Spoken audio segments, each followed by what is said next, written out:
So I have only 1 minute. Do it. You want to go? Yeah, go ahead. It's really got some interesting. Doesn't have to start. So this is the short version of that. Get some work experience. I mean, around and go to school, you know, and she had to really check into that. She really got her heart set on it. But, yeah, get some practical experience at first. Just, don't get hooked in. They're so far away. Yeah, or, you know, the money or the tips or whatever, and then, you know.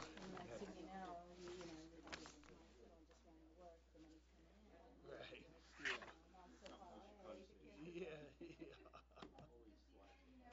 Yeah. You got to really have that goal set. Clark, how you doing? Good, Cliff. How are you? Ray? Hey, Clark. Hey, Cliff. How you been? Yeah, no, you look like you're in a lowrider. All right. You fine? I go later. Okay. All right. We all set? Okay, good. All right, good evening. If you can join us with the Pledge of Allegiance, please. I pledge allegiance to the flag of the United States of America and to the republic for which it stands, one nation, under God, indivisible, with liberty and justice for all. Pass the water, please. Ray, could you pass the water? We don't have glass. Oh, never mind. Oh, okay, we got it. Right. Okay. Here comes it, To get what? Cheryl. Don't worry.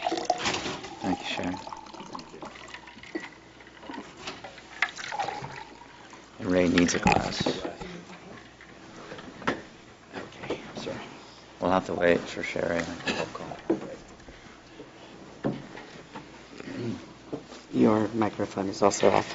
Yeah, I turned it off. Okay. Thank you. Thank you, Sharon.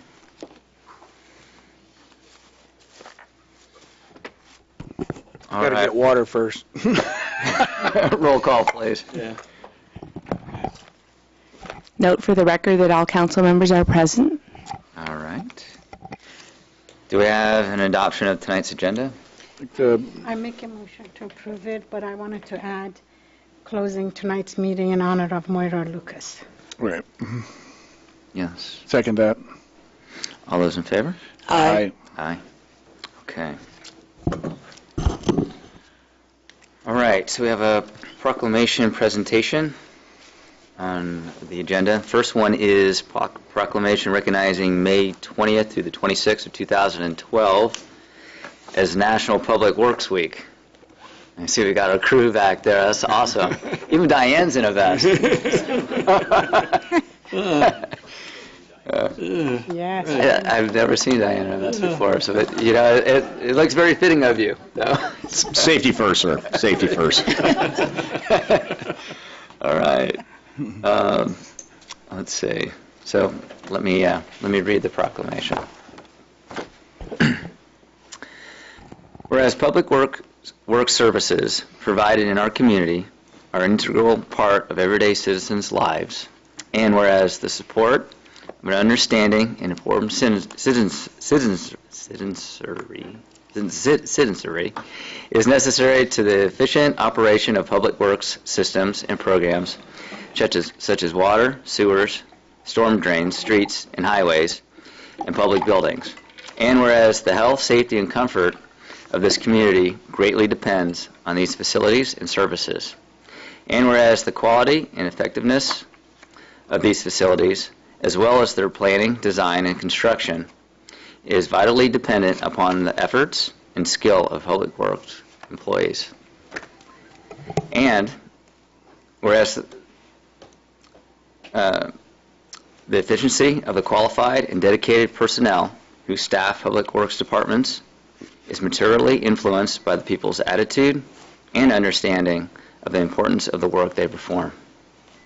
Now, therefore, be it resolved that the City Council of the City of Brisbane does hereby proclaim May 20th through the 26th, 2012, National Public Works Week, and calls upon all citizens and civic organizations to acquaint themselves with the issues in providing our public works and to recognize the contributions which public works employees make every day to our health, safety, comfort, and quality of life. You guys are the folks behind the scenes that keeps everything in order, and we're all greatly appreciative of all the hard work that you do. And May I have a word? Sure. Yeah, So, Randy. Honorable Mayor, Member Tem, Council members, good evening. Thank you, as always, for that proclamation. I think it's particularly important that you see your staff certainly once a year. And it is rather interesting that it's so obvious to see them in this room, but they're so invisible to the public at large throughout much of what they do. And the reason for that is because they do their jobs incredibly well. That's why you don't see them, and that's why we don't hear from the public about them, because they keep the system running the way it's supposed to be. When you look out here, you notice the family's getting a little smaller than it has in the years past. It's not quite this small. We do have 2 people who are sick and 3 people who are on vacation, so we haven't shrunk to quite this size, but these are the maintenance workers, the admin people, and the engineers that run this city on a day-to-day basis, so it's good for you to see their faces too, not just mine. One of the really unique advantages that Brisbane has, and it's not a statistic I'm familiar with in other cities, but over 2/3 of these people live in this town. And that's an incredible benefit and an asset to you, and I'll speak to it in a moment. But also interesting is we've got a handful of people who are born and raised in this town. And that's not something that you hear them advertise. But we do have 2 people here tonight. I'm going to ask them to come up and take the proclamation here from you in a few minutes. But in addition to the people born and raising their families here, we've got people who are born and raised in this town, but then for family reasons choose to live elsewhere, but come back and still work with us. And I think that's absolutely fabulous. And it's not. I don't make those remarks to try and diminish the efforts of the other professionals who work for you but who don't live in town, or the mere newcomers like me who have only been 11 years. But I think the takeaway for you is that as we continue to go through some difficult budget times, I think you can be reassured that you've got people who are just as vested in the city as you are, because they were born and raised here, they're raising their families here, and I think that's an incredible asset for you. So I'm sure you're appreciative of it. And unless you have other remarks, I'd like to ask our newest employee, Dustin, and one of our not newest employees, Gerald, who are both lifelong residents, to come up and accept the proclamation from you, sir. yeah, no, definitely. Any other I wanted to. comments? Yes. It's actually your jobs are one of those, or your positions, and one of those positions that, believe me, we get a lot of comments from people. There are a lot of people on other, behind the scene, not much, but you guys truly are the key entrance to this town. They love you guys, and it's one of those jobs that if it doesn't look good, it shows up. It really shows up. But look how beautiful our city is. Thank you. Thank you. Residents love it. Thank you. Connor? A lot of the nice part, I mean, you have the exposure just as police and fire do, and you guys really are the front line out there for the city, and that's sometimes you don't hear the appreciation, and we certainly do as a council appreciate you. And I think from a city operation perspective, it's really nice when the citizens can just approach you and ask you to do something that helps out or tells you about something, and it doesn't have to go through a chain of command. It just kind of gets done right there immediately, and that's, I think, the real wonderful thing about Brisbane. Instead of saying, well, call this department and then we'll schedule it in about 3 years. So Put a work order. keep up the good work. Yeah. Anything else? Yeah, well, I just wanted to say one thing that reiterates what Randy said, and it comes back to the survey that we do of the public regularly that runs through Stewart's office. And very often the question is asked, so what about your contact with Public Works? And you'd be amazed the number of people who say, I have no contact with Public Works. And you think, don't you ever drive down the street? You get water, sewer, landscaping in the park, et cetera, et cetera. You know a lot more than I do. And so it's the, quote, infrastructure that somehow or other it's invisible to people, yet if something goes wrong, you hear about it. And so to me, the one of the things that sort of the unsung heroes of Public Works is that they make all these things happen and work at a competent and efficient level. But they do it in such a way that a lot of people don't even realize you're there, which is kind of unfortunate because you should get, the recognition for what you do. So I know we all appreciate it very much. Yeah, like how Randy was saying that, your group is smaller, but yet the quality that the public engages in and sees and experiences hasn't diminished. And so all of you have stepped up admirably, and your work shows every single day, and it's an honor to present this proclamation to you guys. So who's going to come up and accept the honors?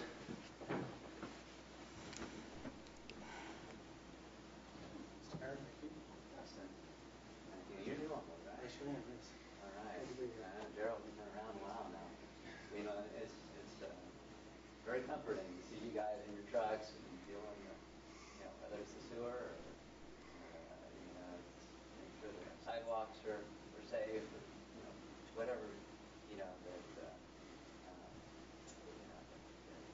they see together. I'm pretty sure you guys out there. Thank you very much. Thank you very much. All right, guys. Appreciate the great work. Thank you.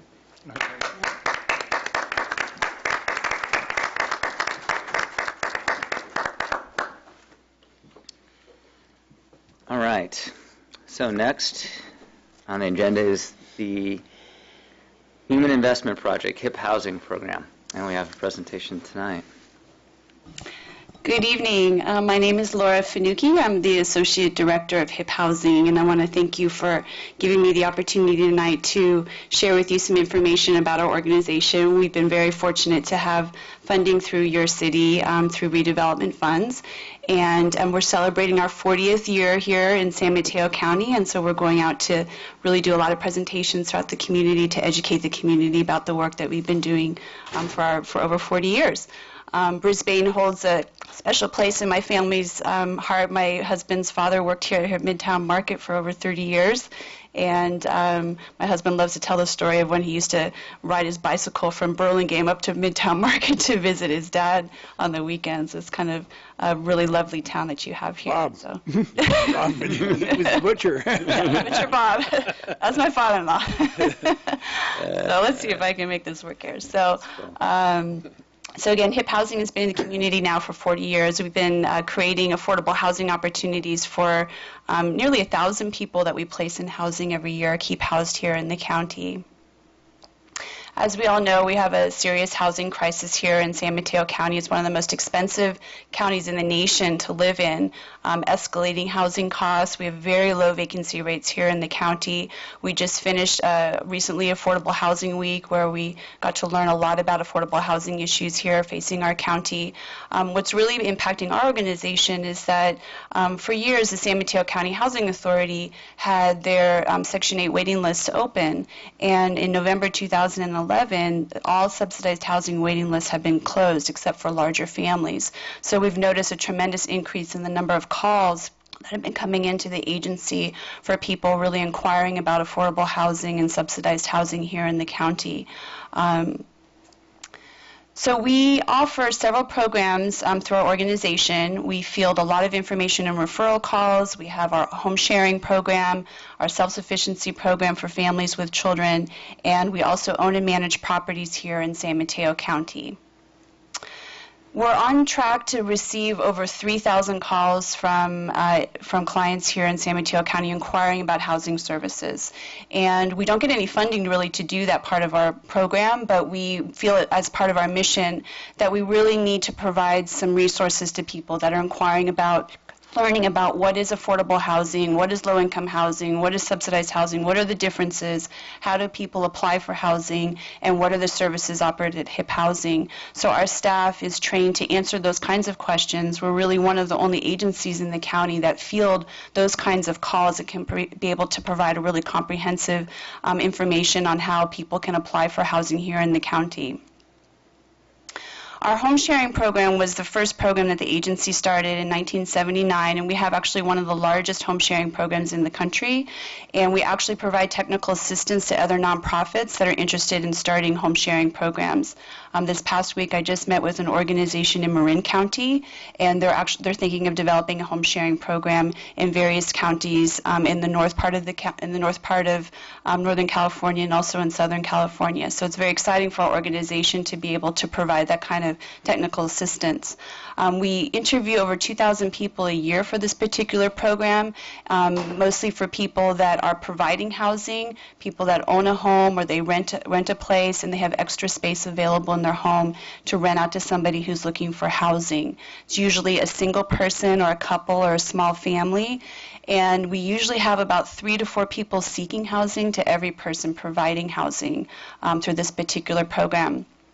We have a very professional housing staff that manages this program, and we receive funding to support this program from about 15 of the 20 jurisdictions here in San Mateo County. The average rent for a one-bedroom apartment here in the county is creeping up over to $1,700 a month. In our home sharing program, to rent a room, we have some rooms that rent around $500, some are a little bit higher, and then we also have situations where people exchange services in lieu of rent, especially to a senior who might need a little bit of assistance in the home. So it's a nice opportunity for people to have a more affordable housing opportunity. We have a very thorough interview process. All clients are interviewed by our staff. We don't do anything online. We have 4 offices here in the county in which we interview clients, and if the client cannot come into our office, we will conduct a home visit with them. So we ask pretty much the same information from both our clients providing housing and seeking housing, and we have a case manager assigned to each staff who keeps in touch with the clients every week to provide them with leads of clients that might meet what they're looking for. A lot of people have never done home sharing before, so we provide them with a lot of resources on what questions they can ask each other during their interviews, what questions they can ask when they're going to be checking a client's references, and we also have a living together agreement that we help the clients complete together when they decide they want to share housing. And we don't stop there. We follow up with our clients every 3 months, especially our seniors. So if clients have been matched together for 20 years, and we have clients that have been together that long, we still keep in touch with them to see how everything is going and see if there's any kind of resources or services that we can help to provide to them.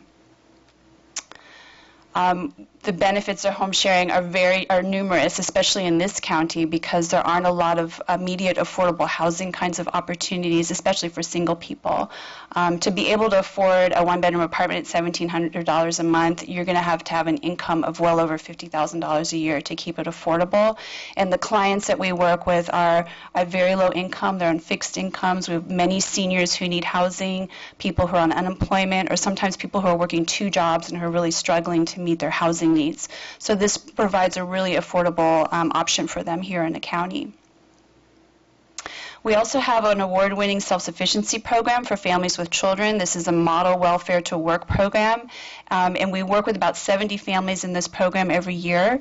We work with single-parent and 2-parent families, and we select families that are very motivated to work towards their career and educational goals. So the parent has to be in school or doing job training. They can also be working, but they have to be low income. And what HIP Housing does is we provide them with housing support and case management for a year to 6 years while the family is working towards career and educational goals. So we have many families that are working towards nursing degrees or medical assisting degrees or dental assisting degrees, auto tech degrees, and so they need extra time and support with their housing in order to meet those kind of career and educational goals. And we have 3 types of housing models that help to support the family. HIP Housing owns 3 group share homes, so the families share housing together. We have 2 houses in Redwood City and 1 in San Carlos. These are all 6-bedroom, 3-bath houses, and the housing subsidy is supported by the San Mateo County Housing Authority. So the families pay roughly about 30% of their income on housing, and they can stay up to 2 years. And then other families in our program are in a 1-year housing scholarship. So the families go out to find their own housing, and for the first 6 months we pay for 60% of the rent, and the last 6 months we pay for 30% of the rent. And then we also have some families that are in the county's Moving to Work program. So they actually receive a 6-year housing subsidy through the county, and then we provide ongoing case management to the families. So the families really increase their earning power, they increase their incomes, they increase their savings, and they increase their skills while they have housing support, and that's really the goal of that particular program. And lastly, HIP Housing owns and manages properties here in San Mateo County. We own 10 apartment complexes, all from Daly City down to Redwood City. We also own our 3 group share homes for our single-parent families. And we have collaborative relationships with the cities of San Mateo, Foster City, and San Carlos, where the cities own property and we do the property management for them. So overall, our housing portfolio is about over 200 units of housing here in San Mateo County, and that provides housing for about 400 individuals and families, so those particular units. Our largest complex is our complex at Edgewater Isle, which is in San Mateo.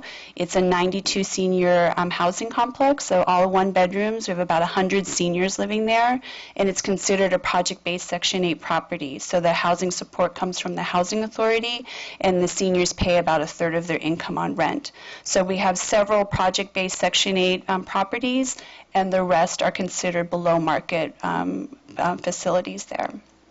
So overall, every year we're housing well over 1,000 people in our programs, and we are really fortunate to be able to do this with the collaboration of our cities and all of our grantees and funders. And we hope that you have learned a little bit more about what HIP Housing does. Our website is hiphousing.org. Our main office is located in San Mateo, and our phone number is 650-348-6660. And I want to thank you again for the time you've given me tonight to share with you information about our services, and I'm happy to answer any questions that you might have. Yeah, Council have any questions? I do. Debbie? Thank you very much for coming, and I'm very familiar with what you guys do. Yes. You just had your annual luncheon, am I correct? Well, we're having it on June 15th. June 15th. Yes, That's June the one that 15th we have. coming up. Very good. So I just wanted to, June 15th, Yes. and where it's going to be? It's going to be the Hotel Sofitel, and we have a wonderful special guest, Terry Belafonte, as our special guest. Right. And it's normally extremely emotional, and it's Yes. really inspiring, so I appreciate that. Thank you. I wanted to ask a question. How many people normally do you have on the waiting list? Well, for the home sharing program, we don't have a waiting list. So people can apply to the program the same day that they call the agency, really, because we have 4 offices in which we staff that. So we never say we have a waiting list for the home sharing program.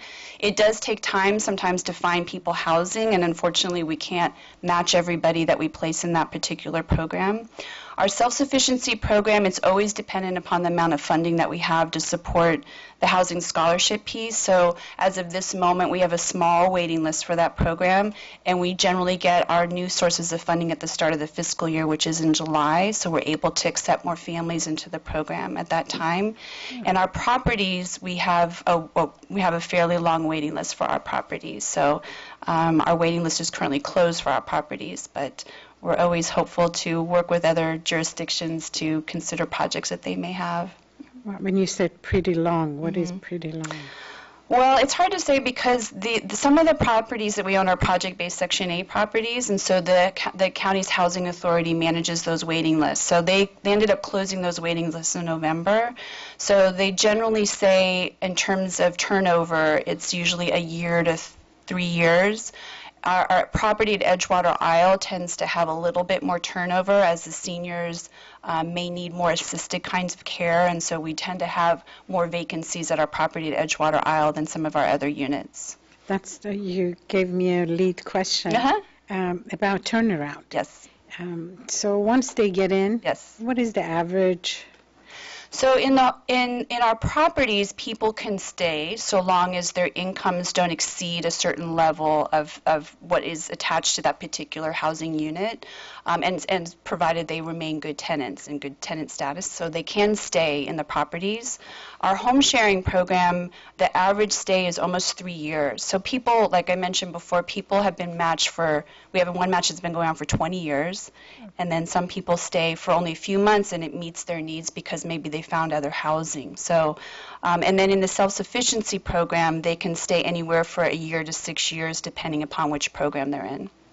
And imagine just an example, if somebody moves in and there was an incident about a senior fell, had a stroke, really, and nobody knew that had a stroke and couldn't walk anymore. Right. Do you also place them in a rehab area? How do you take them to the next stage? Right. Well, for example, at our property at Edgewater Isle, we have an on-site senior service coordinator who's there 20 hours a week. So there are some seniors who become frail and their health deteriorates, and she's very well connected to the county resources and helps to work with the family to get them placed in facilities that can meet their needs. In the home sharing program, we do have seniors whose health can turn very quickly, and by having a housemate move in with them, it really has the advantage of having an extra person in the home for security and in case something like that happens. And then we work with the family as well to help see if there's some resources that we can provide to them. I think we are truly blessed to have this in our county, and ours is really one of the better ones, no doubt. We have a great support of nonprofits here in San Mateo County. We really work very well together, and we collaborate a lot together. Thank you for your dedication and everything. Thank you very much. Yeah, thank you, Laura. I do receive periodic emails from you, and I'm familiar with the program, but tonight's presentation actually was quite good because there's things on there that I really didn't know about, after being affiliated with it for a number of years. So, thank you for the presentation and education. Thank you. That was good. Thank you. Thank you for the work you do with the county and helping to provide affordable housing. Thank you very much. I have a question. As I'm sure you are very well aware, the affordable housing program that was funded by the 20% from the redevelopment agencies, the legislature with the support of the Supreme Court has now eliminated. Right. How do you think that's going to affect the affordable housing situation? Have you been doing any thinking about that? Well, we have to really look internally at our own structures because our redevelopment funding was actually a very large percentage of our home sharing budget. So we anticipate a loss of about $180,000 for our home sharing program, which is a pretty significant amount of our budget. So, but we are very fortunate. We're working with all of our jurisdictions and thinking of some other creative sources of funding that might be available. Some of the cities are considering using their below market and lieu fee fund to provide a source of funding to continue supporting the organization. So that's an opportunity that we've been exploring with some of our jurisdictions. Some cities are also considering funding us a little bit out of their general fund. I mean, certainly not at the level that we were before. But then we also taking a look at internally our structure. What are some of the ways that we need to consider our own agency's needs, and we're taking a look at just some ways in terms of we can save some money for our organization.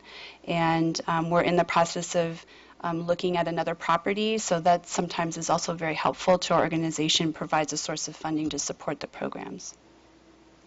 Okay, thank you. Yeah, thank you for the presentation. Thank you very much. And yes, I periodically get the emails as well, and but having the presentation was very helpful in the the home sharing program. It just seems like a great program that not only can benefit a single person maybe wanting to make some extra income, senior, but then also providing some companionship, and as Steffi was saying, in case there is an emergency, there's someone there who can make the call, the 911 call. With the downturn in the economy, have you seen more people wanting to open up their homes? Yeah, it's always, it's interesting because I sit on the National Shared Housing Resource Center board, and across the nation, it seems that every home sharing program struggles with, recruiting the providers of housing. There's always some reluctancy, I think, in terms of opening up your home, especially, if you've never done something like this before, and people generally, aren't quite sure where to start. And so that's why it's a great opportunity for us to get out to the community, to educate the community about a service that we have, because we have the tools and the resources to educate them on how to do, good interviewing, checking references, doing a living together agreement. And sometimes we hear, a lot of challenging situations when people don't follow that process and they find somebody online and they haven't asked tough questions that they're supposed to be asking and interviewing. So, with the downturn in the economy, we definitely have seen an increase in the number of providers, especially younger persons with higher mortgages, that are really struggling with their housing costs. But generally, about over 50% of our home providers are seniors, and they have the home already. Their adult children are getting concerned about them living by themselves, and they have expenses too. I mean, they're living on fixed incomes, and they still have property taxes and repairs and energy costs that are rising, and so it's a challenge for them also. But we would love to be able to have as many providers as we do seekers. We always have about 3 to 4 times as many seekers than providers. So I'm going to be going out and talking with the senior center here coming up in a few weeks, and any opportunity like that is really beneficial for our agency. Yeah, my mom, she's always talked about getting a roommate, right? And because she lives by herself, but there have always been the concerns of, well, how do I screen this person, right. And what if it doesn't work out, and here you provide all that, right? It just seems like if there was a better opportunity for you to really get the word out, that you could close that gap, right? And maybe have it be 2 to 1. Right, that would be ideal. So we really appreciate opportunities like this, and it's just a great organization and a really strong program, and I thank you for the support that you provided to the agency over the many years. I have a question. Is there a fee to the providers of homes? There's no fee to participate in any of our programs. Thank you. Tell Bob I said hi. Okay. All right. Thank you very much. Take care. Thank you. Bye-bye. All right. Oral communications. I think we're good. Right, this goes to your comment of the most important thing that the city does is the budget. And nobody is here. shows up. Right. Very predictable. Okay, consent calendar. I'd like to remove item A. Okay. Move adoption of item B. All right. Second. All those in favor? Aye. Aye. Okay. Ray? Yeah, on item A, which of course is the minutes from May 7th, there is one phrase that I think could be expanded a little to make it a more complete statement, and I'm referring on page 2, under old business, number A, second paragraph, the last part there of that second paragraph. Will we direct the city attorney to add language to the agreement clarifying and I would suggest that it read the following, clarifying the relationship between the waived rent and tuition assistance programs, the hours of operation, and the opportunity for fill-in programs during closure periods. I think those were the 3 things, right, Al? Yep. Yep. So if everyone's comfortable with that, then I would move approval of the minutes of May 7th as amended. Second. All those in favor? Aye. Aye.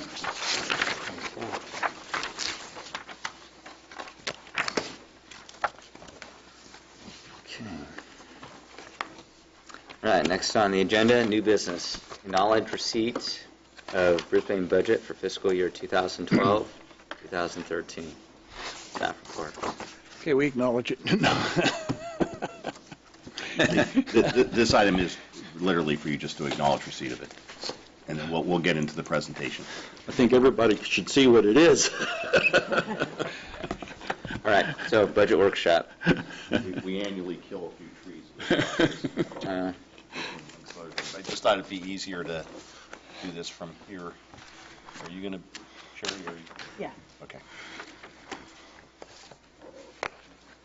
So this is the official beginning of our budget season.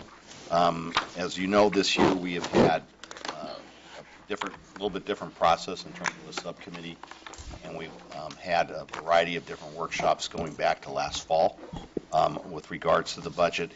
And really, it's a challenging time, as we all know, just dealing with what is out there in terms of the economy and the pressures that have been on local government over a number of years, state legislative action, and a variety of things. And then on top of it, we have our own unique situation with the loss of our primary sales tax provider, which is a reduction of about half of our sales tax, or about 18 to 19% of our total general fund budget revenue.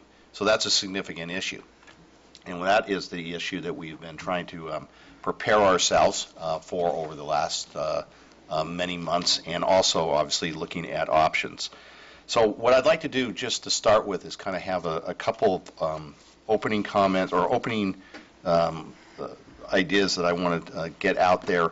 I've had an opportunity to obviously work with the council subcommittee, but I've also had an opportunity to talk to all of you with regards to various sorts of budget issues, and so I'd like to kind of suggest maybe a couple of approaches that can, I think, help us in this process. If I can get my right-hand person here. Oh, sorry. Isn't it? What? Oh, I'm sorry. Or do you want me to do this? No, you want I can do it. Okay, I didn't know. Okay. No, we're doing that remotely, or maybe I can't do this. Okay, here we go. I'm sorry. That's all right. Fine. There are three issues that we've talked about in a fairly substantial way over the last many months that are embedded into the department budgets for discussion. One of them is the Economic Development Program. We'll discuss that and the options for moving forward with a program next Monday night, or next Tuesday night, I should say, and that will be done in the city manager's budget. The fire station issues and analysis and options with regards to the station itself, that will be discussed under the fire budget, and both the Public Works Director and the Fire Chief will be here to go through kind of the status of the station and the mold issue, and our options for dealing with that going forward, and also issues with regards to timing of that. And then finally, we have looked at a variety of shared service options beyond what we already do. We do a number of things. Probably our most notable shared service is our Fire Management Authority that we operate with the City of Daly City and the City of Pacifica. But we've also looked at other shared service options, notably in the area of police services. And so when the police chief is here, she's going to talk a little bit about both the sheriff model as well as shared service option that she has looked at in terms of sharing shift assignments with another city on the sergeant level. Now, as much as we focus on budget and where our cost issues are, we have a couple of major revenue issues that are out there, and potentials that could help significantly our financial situation now and going into the future. The most significant of that is the business license for recycling operations, sometimes referred to as the recology fee. This is a fee that the City Council asked to be placed on the ballot last November, was passed by an overwhelming number of voters in Brisbane, and allows the City Council to, by resolution, institute a fee on recycling operations. That fee can be up to $3 million.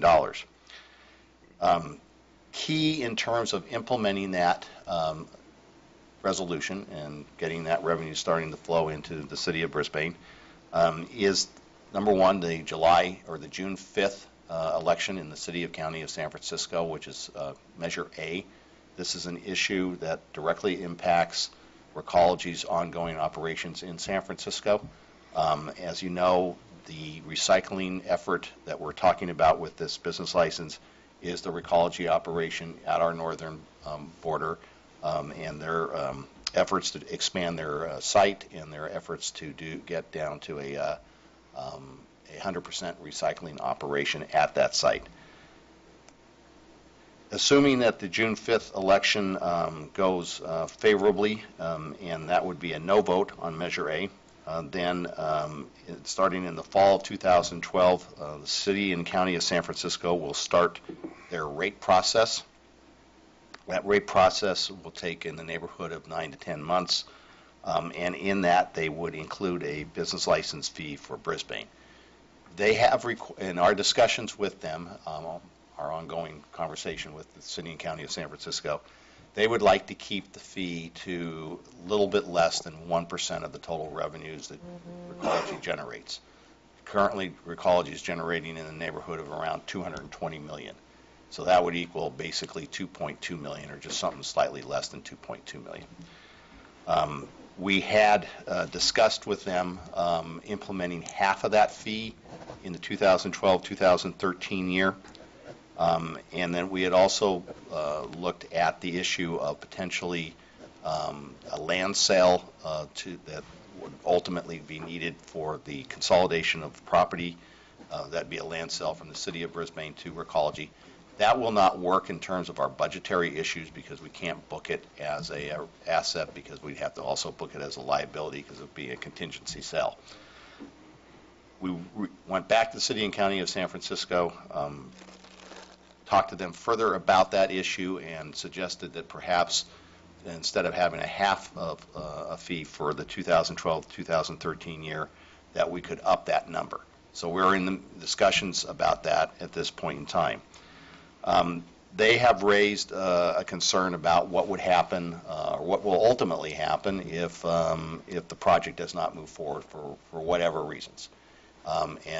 We discussed that eventuality, and the fact that the way the business license fee is set is based on activity that currently exists at that site. It's not a contingent business license fee based on some future activity of the city council in terms of zoning or improvement of a project out there. So from Brisbane's perspective, we would think that we would move forward with that fee, regardless of the issues that have to do with the ultimate disposition of a project out there.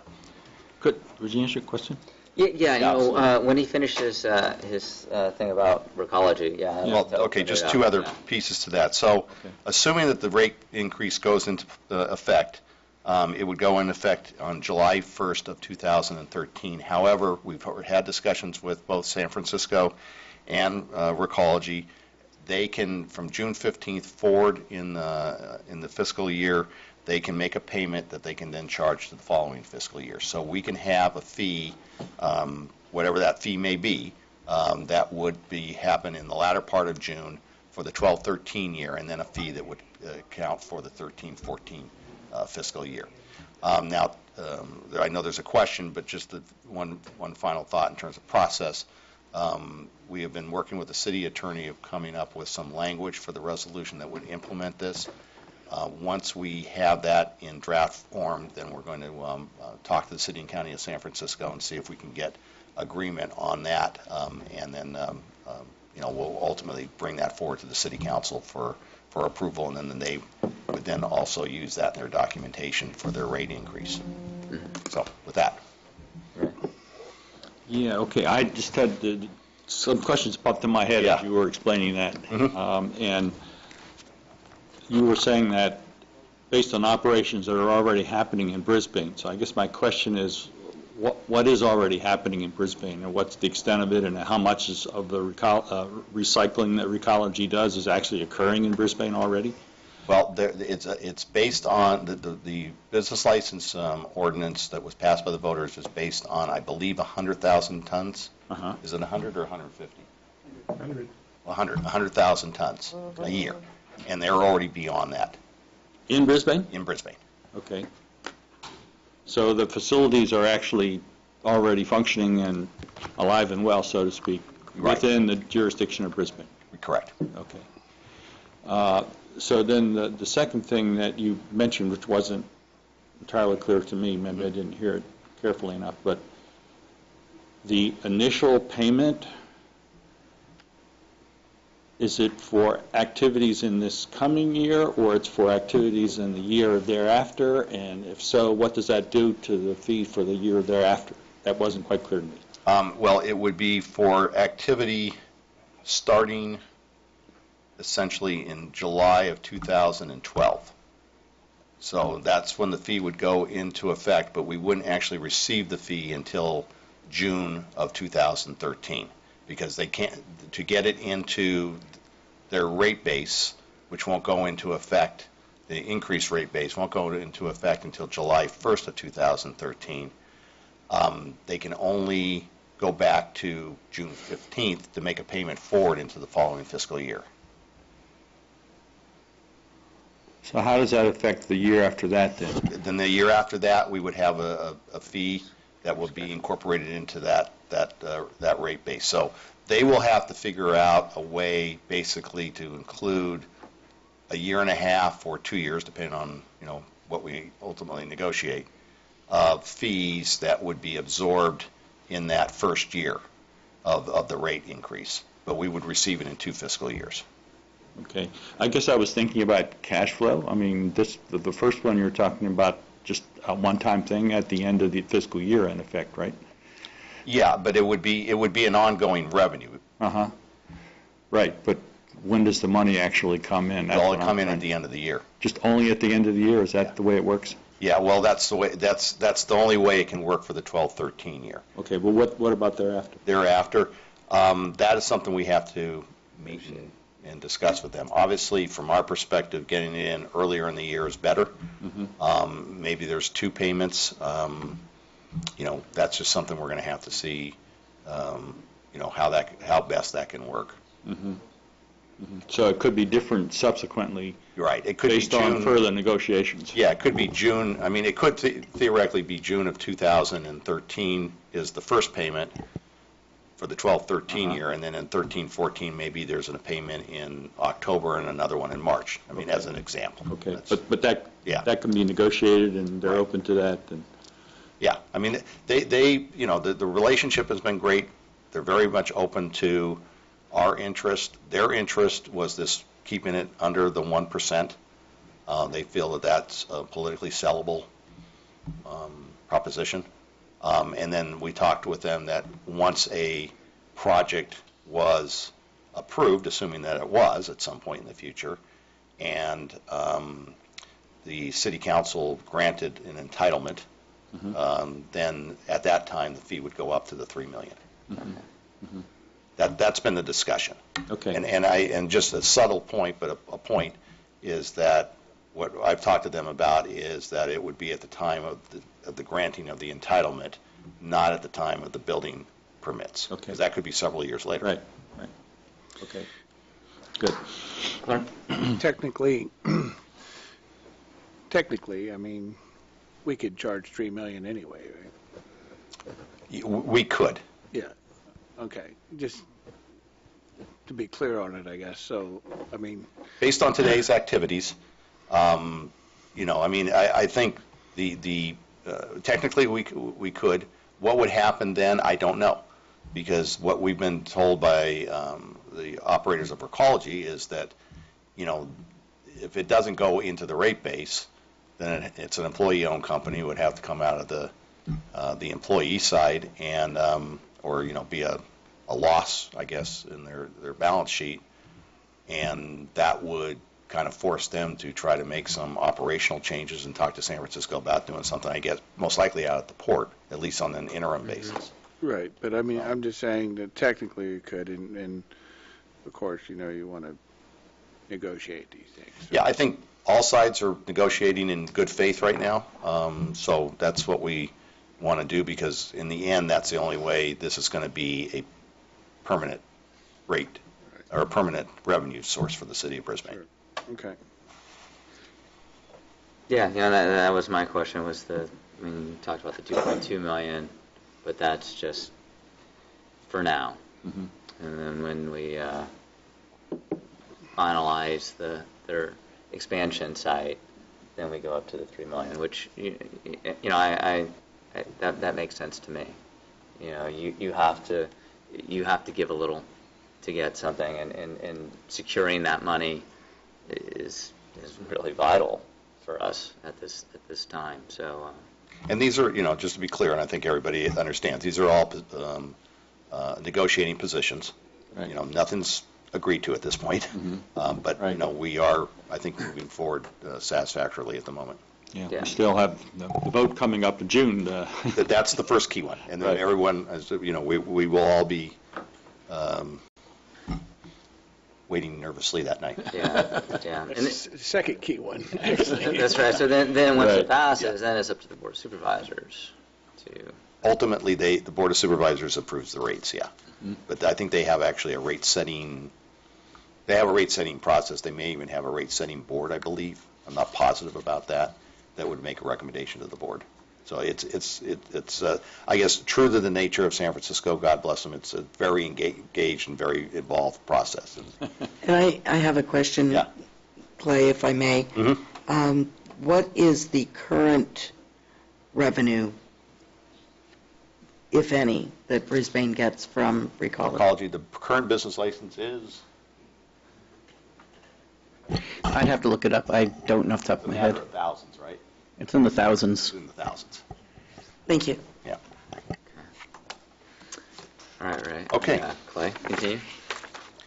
So the other issue that comes up from time to time, and it's been a little more problematic to figure out a solution for, and I think the business license fee with Recology is kind of illustrative to us.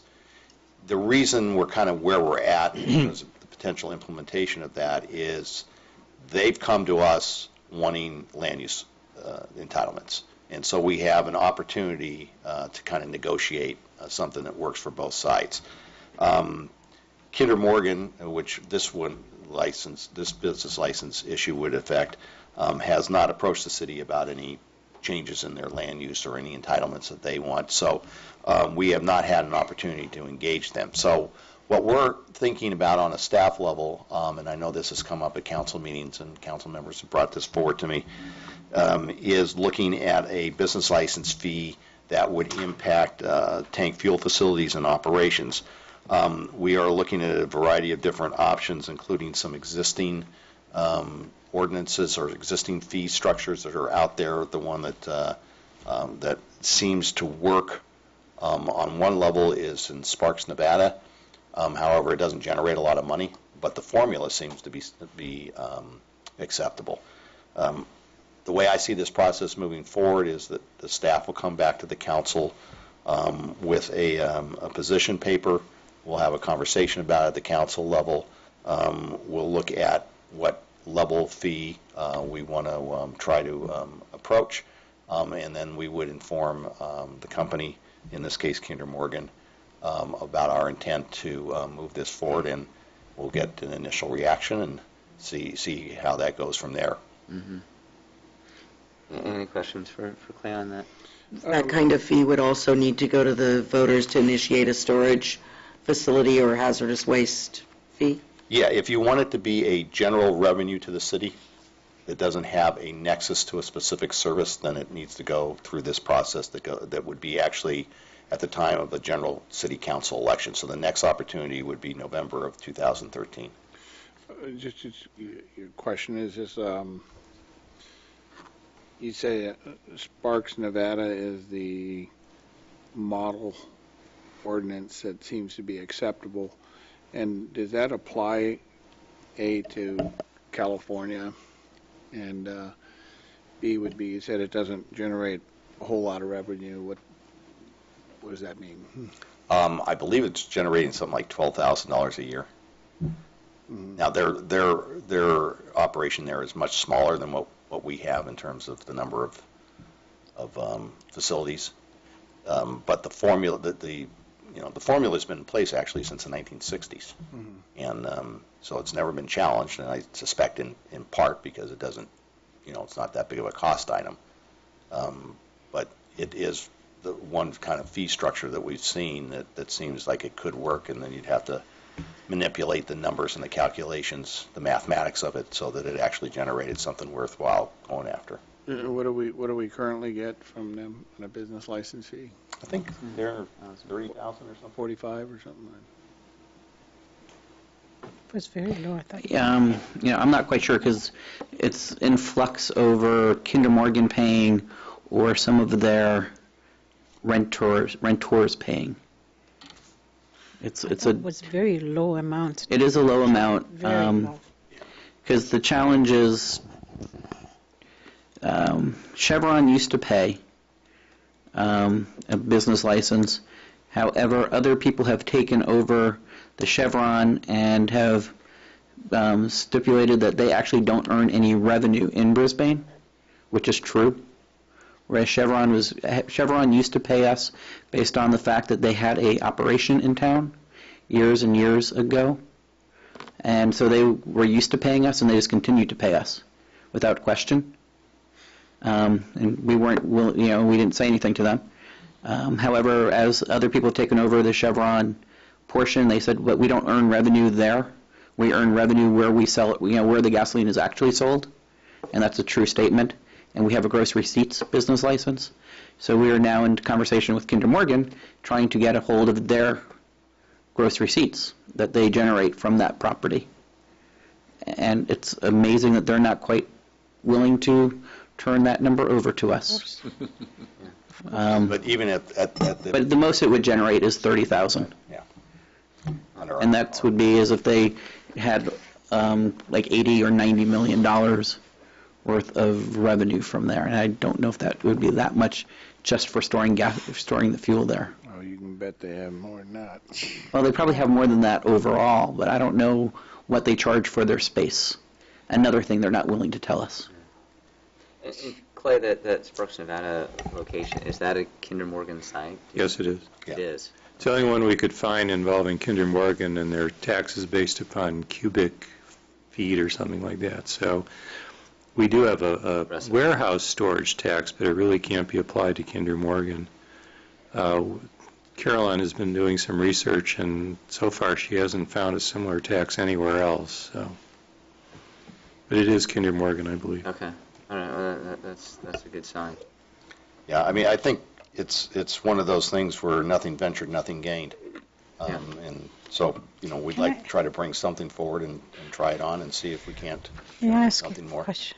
Mhm. Is there any legislation that can be pursued? Could we pursue anything legislatively? Well, Because I think frankly we can work our with better- Jackie. Yeah, I mean, how do I say this without being overly snotty about it? I mean, I just don't know that, going up against a company like Kinder Morgan in the California State Legislature is going to be terribly successful. I think we have a better chance working with Besides, the if we laws. have a good idea, the legislature will steal it. Yeah, whatever we get, they probably. Yeah. Would it be possible to look at the possibility of hazardous storage fee for above-ground tanks? I know that there can be fees on the county level for storage tanks, and perhaps we could make it a storage tank fee. Yeah, I think the direction of having some sort of something that's related to the capacity is something that we could then argue is a general purpose tax. If you relate it specifically to something like hazardous materials or your response to hazardous materials events, then it's going to get probably more tied into the nexus of what it costs you to prepare for that or be prepared for that. And that's fine, but I think it'd be better to get beyond that and get just a general purpose tax. And then we have the discretion of where we want to spend it. Thank you. Yeah. That doesn't mean we can't add it on, later. I appreciate the fact that you guys have been researching this. This is really important, and I really do believe somehow we should be able We should be able to get something out of those guys. really more out of them. There got to be some ways that we can go after. I think we should, the amount of money those people are making, I think we should easily be able to have $500,000-$600,000. I really do believe there are ways to do it. We're gonna try it. Good. But That would be fabulous. It is all the truck traffic and It's amazing. it's kind of they're like a negative neighbor. Yeah. Nuisance. They don't add Yes, any value nuisance. to the community, and so Nuisance fee. you know, you hope. I mean, besides the business tax, but still, it's not significant for the type of use that goes on out there.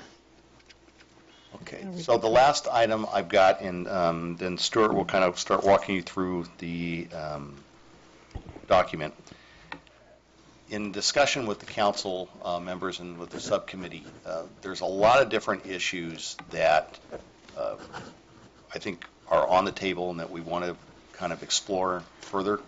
And it may be that we don't have time to fully explore them during the next month. So the idea is that as we go through this budget process in the next month, and you go through the various department budgets, and you start talking about various issues, is that we just make a list of different things that need to be studied further, and then I'll come back to you in late June, early July period with that list and give you kind of a schedule of when we can get back to those things. And the idea would be able to explore those things more fully in the September, October time period. The items I put here are just some items that we've talked about. It's meant only to be an example, not to be any sort of exhaustive list. Most of you have had an opportunity to go out to the marina in the last week or so, so you're aware of some of the issues and challenges there. We have a plan to go to the Parks and Recreation Commission with the fees and program costing, and then bring that information back to the City Council. And then, of course, the ongoing discussion about council priorities. So again, as we go through this, I think just keep in mind that, when we get to kind of maybe a difficult issue or kind of a sticky issue or one that's going to need further analysis, we just keep track of it, and we'll put it kind of over in the, the facilitators like to call it, over in the parking lot, and we'll keep a list of it, and then we'll make sure we get back to that later on. So unless there's any other questions, I'm going to turn it over to Stuart, and we'll get started. All right. I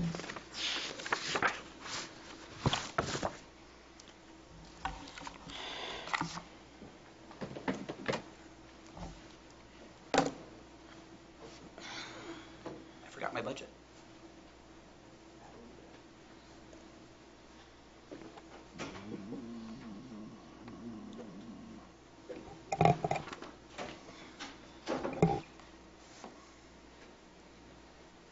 Thank you. I just always figure everybody's watching from home, Ray. That's why they're not here. They'd rather do it with a glass of wine, as probably would I at the moment. The first thing that we always like to start with is what the mission for Brisbane is. And this is done back in the late 90s, that we, the employees of Brisbane, are committed to providing quality public services, facilities, and programs. We accomplish this by respecting community values and applying the necessary resources and commitment to meet prospective challenges and expectations of the citizens and the business community of Brisbane. And that's really how we try and form the budget, is to try and meet those values the best we can given the resources we have, trying to ensure that we provide quality services. As you heard, tonight Public Works is, shorter staffed than they used to be, but I still believe they are providing what I would consider a quality service for this community. I always feel jealous of Public Works Week. I always feel we should have a Finance Week so we can all come in our green eye shades to council, and people would like us for one moment too. So what I was looking at was Why not start it? Why not start it? We're just whiners as finance directors. We go to our meetings and complain about everybody else being liked and us being the bad guys. So this year, I think, last year I talked about austerity. This year I think I'm going to talk more about a nuts and bolts budget. And, the City Council has worked through trying to develop a budget more from scratch than we have in the past. So what I wanted to do is go through that process of where we've been first before I start talking about this year's what's before you tonight. So back in June, up until June of 2011, we were adopting 2-year budgets. Last year I presented a 2-year budget, but based on the uncertainty City Council very wisely chose just to adopt the first year of the budget, fiscal year 11-12, which is what we're in, and then it directed the subcommittee to develop a budget process for the 2012-2013 fiscal year. Subcommittee met, I believe it was like 9 times between July and September. They developed priority rankings. Everybody's seen this, the must, the important, and the valuable. They placed all the services that were provided by the city within those 3 categories during that time frame. In September, this was brought back to the City Council at that time. Council reviewed the subcommittee's work and ranked what the must programs were. And then that process lost a little bit of momentum as we went into the election season. In November, 2 new council members were elected, and we brought that list back to the City Council in January, where the City Council then reviewed the must programs. In February, staff brought back the must programs with costs associated with the programs that were put in the must list. We also brought forward the alternative methods or services levels for providing police, fire, parks and recreation, and administrative services. And as Clay said, we will be discussing those items a little bit more in depth during the individual departmental meetings. At that time, Council directed staff to review the cost of providing all of the parks and recreations program, and Caroline is busily working on that process right now. It's kind of interesting. She found out the same thing I've always said, that the pool is better if we close it in the summer. It costs us more. We lose more money in the summer than we do in the winter, which I always find fascinating because that's not what we would intuitively recommend to do. But we also serve a heck of a lot more people. We serve a lot more people. That's true. So that's a trade-off, as always. In April, staff brought back a proposed budget schedule and proposed presentation to City Council. Tonight, hopefully, the presentation is similar to what was talked about and what Council gave us feedback on. And there was some more conversation discussing the ranking of the programs. In May, the subcommittee met to provide additional feedback on the budget presentation. So with all that feedback, I am now here to present the budget. So this year, the budget book is a little bit different than in the previous years. The budget shows 3 years' worth of actual revenues and expenditures by account. I talked about this during the budget presentation, that this is what you will find in the individual departmental budgets. You will see 3 years' worth of actual expenditures. Then you will see what the 11-12 adopted budget was, and based on feedback from the City Council members, we are also providing a new column, which is the finance staff's estimated projections for fiscal year 2011-2012. We've done this for every single revenue and every single expenditure line item in the budget. As I said, that's finance staff's projections. What we looked at was the last couple of years' actual expenditures through the end of February, how much, what we spent or received at the end of the fiscal year compared to that February time frame, where we are to date through February, to make a projection as to what we would anticipate receiving in revenues or expending in expenditures. And we have, if you look through summary of Table 2, we are projecting I'm projecting about $400,000 more in revenue than we had in the budget. And in the expenditure side, I'm actually projecting about $400,000 savings than we had in the budget.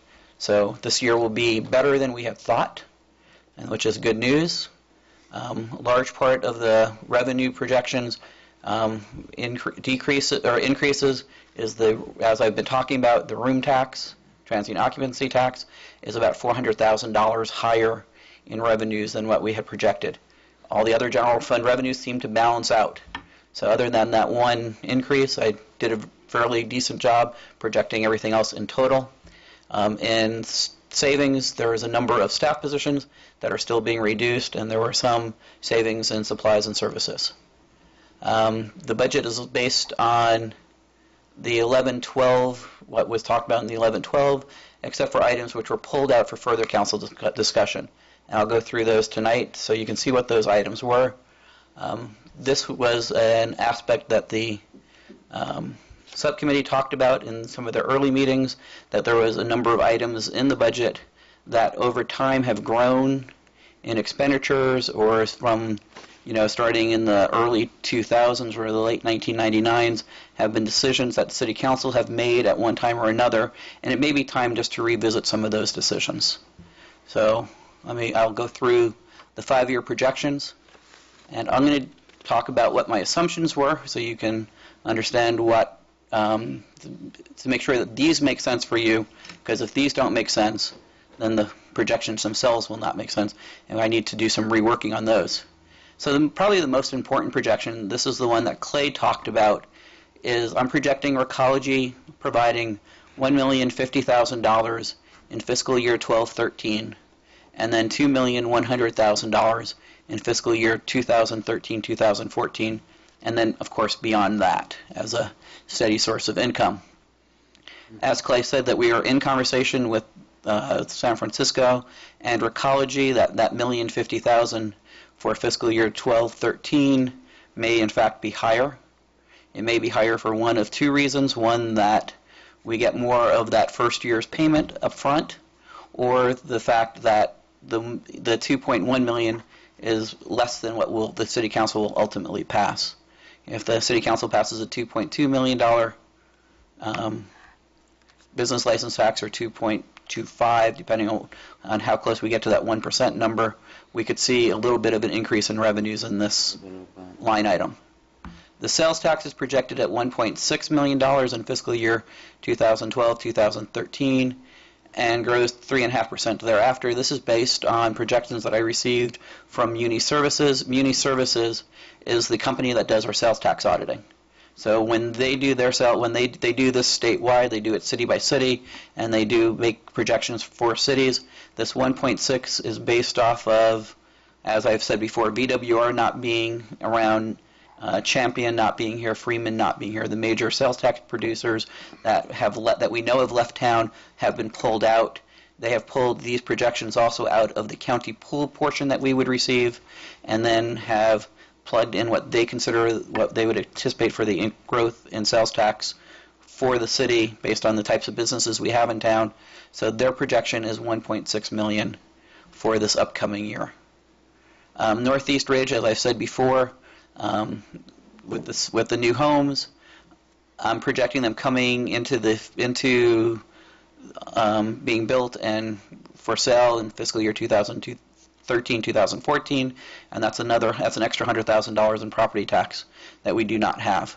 It's based off of the fact that we get 20% of any new property tax that is generated within the city.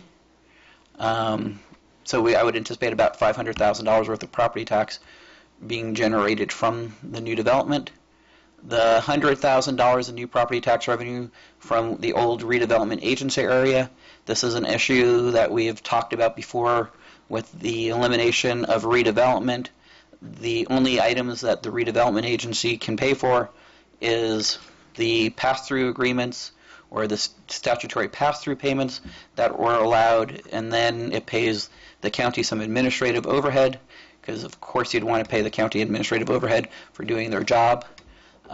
Then it pays for all the bond issues. It pays the successor agency for their $250,000. Anything remaining after that then gets distributed back to the underlying taxing entities. Given how much money the redevelopment agency produces, I believe that there will be about $500,000 in excess revenue after all the required payments are made, and we get 20% of that back, and that's why I'm projecting that $100,000. And as property tax proper assessed values grow down in the RDA area, we would get more, or if a building built, we would get 20% of that new assessed value, because our costs are at this point now fixed. We don't have new ongoing costs. Also, in my projections in 2013-2014, I have a one-time general liability fund transfer. So every year we set money aside into the liability fund and in workers' compensation fund. We base it off of anticipated losses as well as our cost of purchasing insurance through the JPIA. Our losses have been very good in our liability fund over the years, and we've accumulated about, I think it's $500,000 in excess retained earnings. And as you will see, I will recommend in 13-14 transferring $400,000 of that. So that way we still have more than enough money to cover any of our known liabilities, and at least an extra $100,000 for any new liabilities that we were not aware of. I would not make that same recommendation in workers' comp. We actually have a negative retained earnings in workers' comp, which is not as important because they have a longer tail and a more time for us to catch up in the payments, whereas liability usually happen very quickly. We know about it within a few months, and we then reserve for what we know. Okay, so just this particular fund, this general liability fund, we just overfunded it over time, and you're confident based upon Yes. the history that we can take this money out. Yes. Can I make a comment?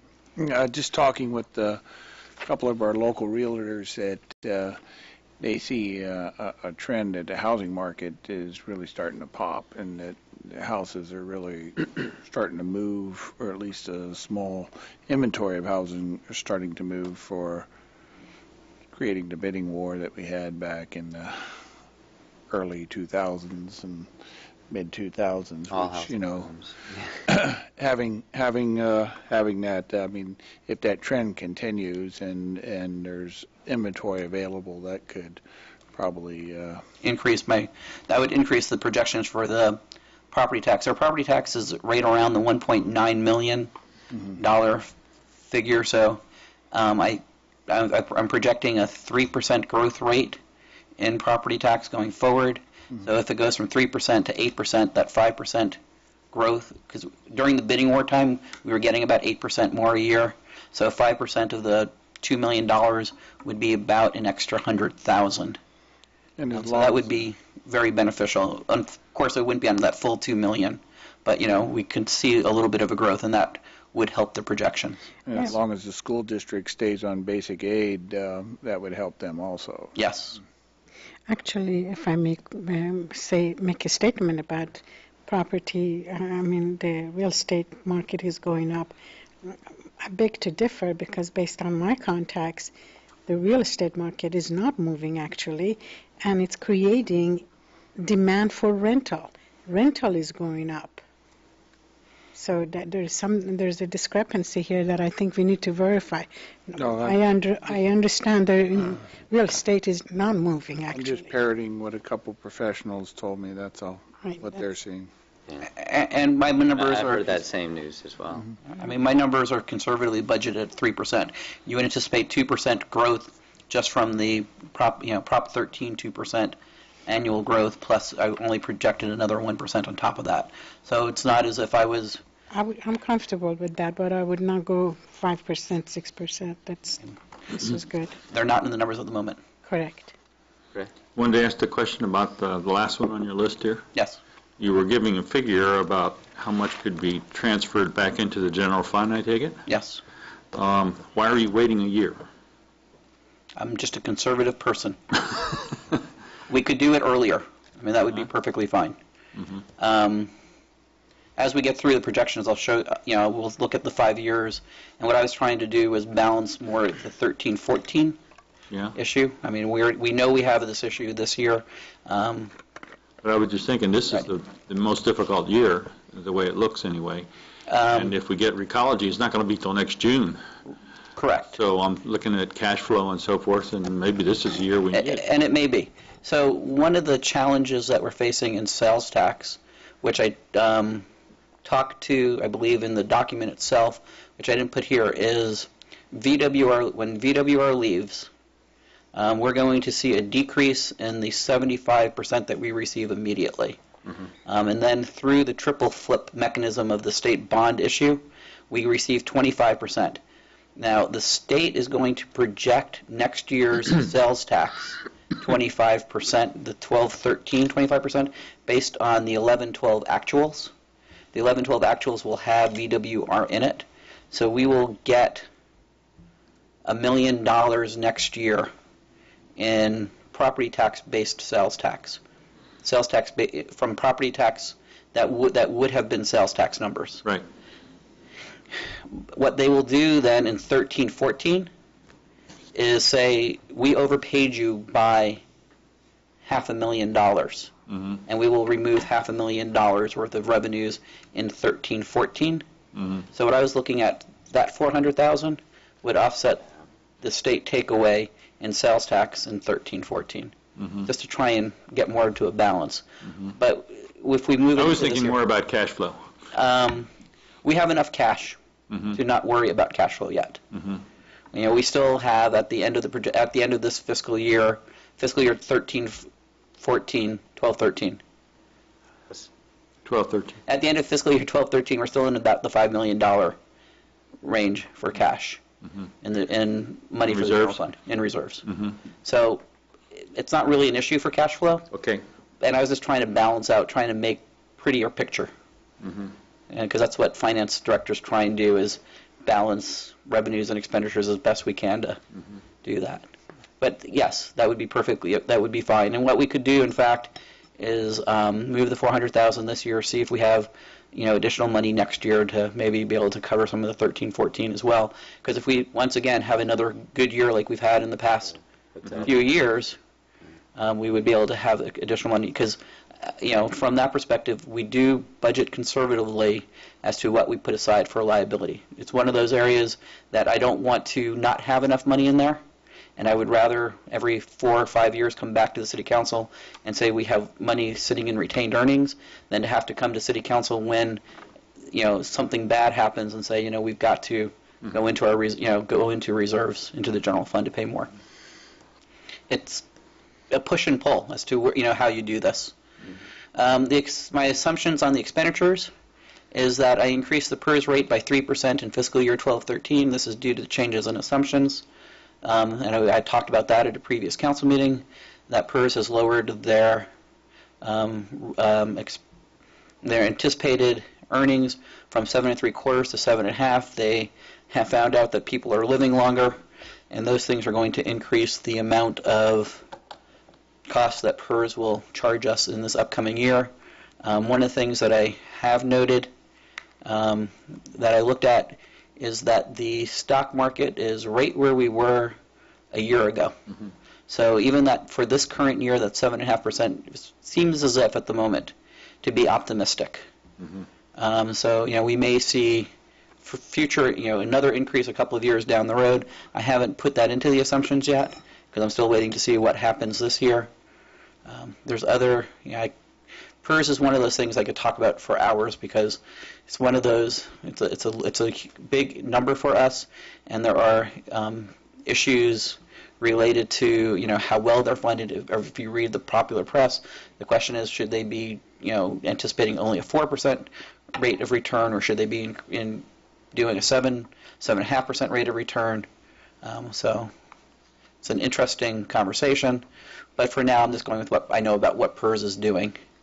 I've got no increase in health insurance payments for the going forward in this 5-year projection. I've got a 2% reduction in salaries in FY 2012-2013 and no increases thereafter. As you know, this is still part of negotiations. We haven't settled on anything yet, but this is what is in the projections. I've increased workers' compensation and liabilities by 5%. Mayor, 2% reduction in salaries? Are we cutting people's salary? Is that what this means? Yes. You're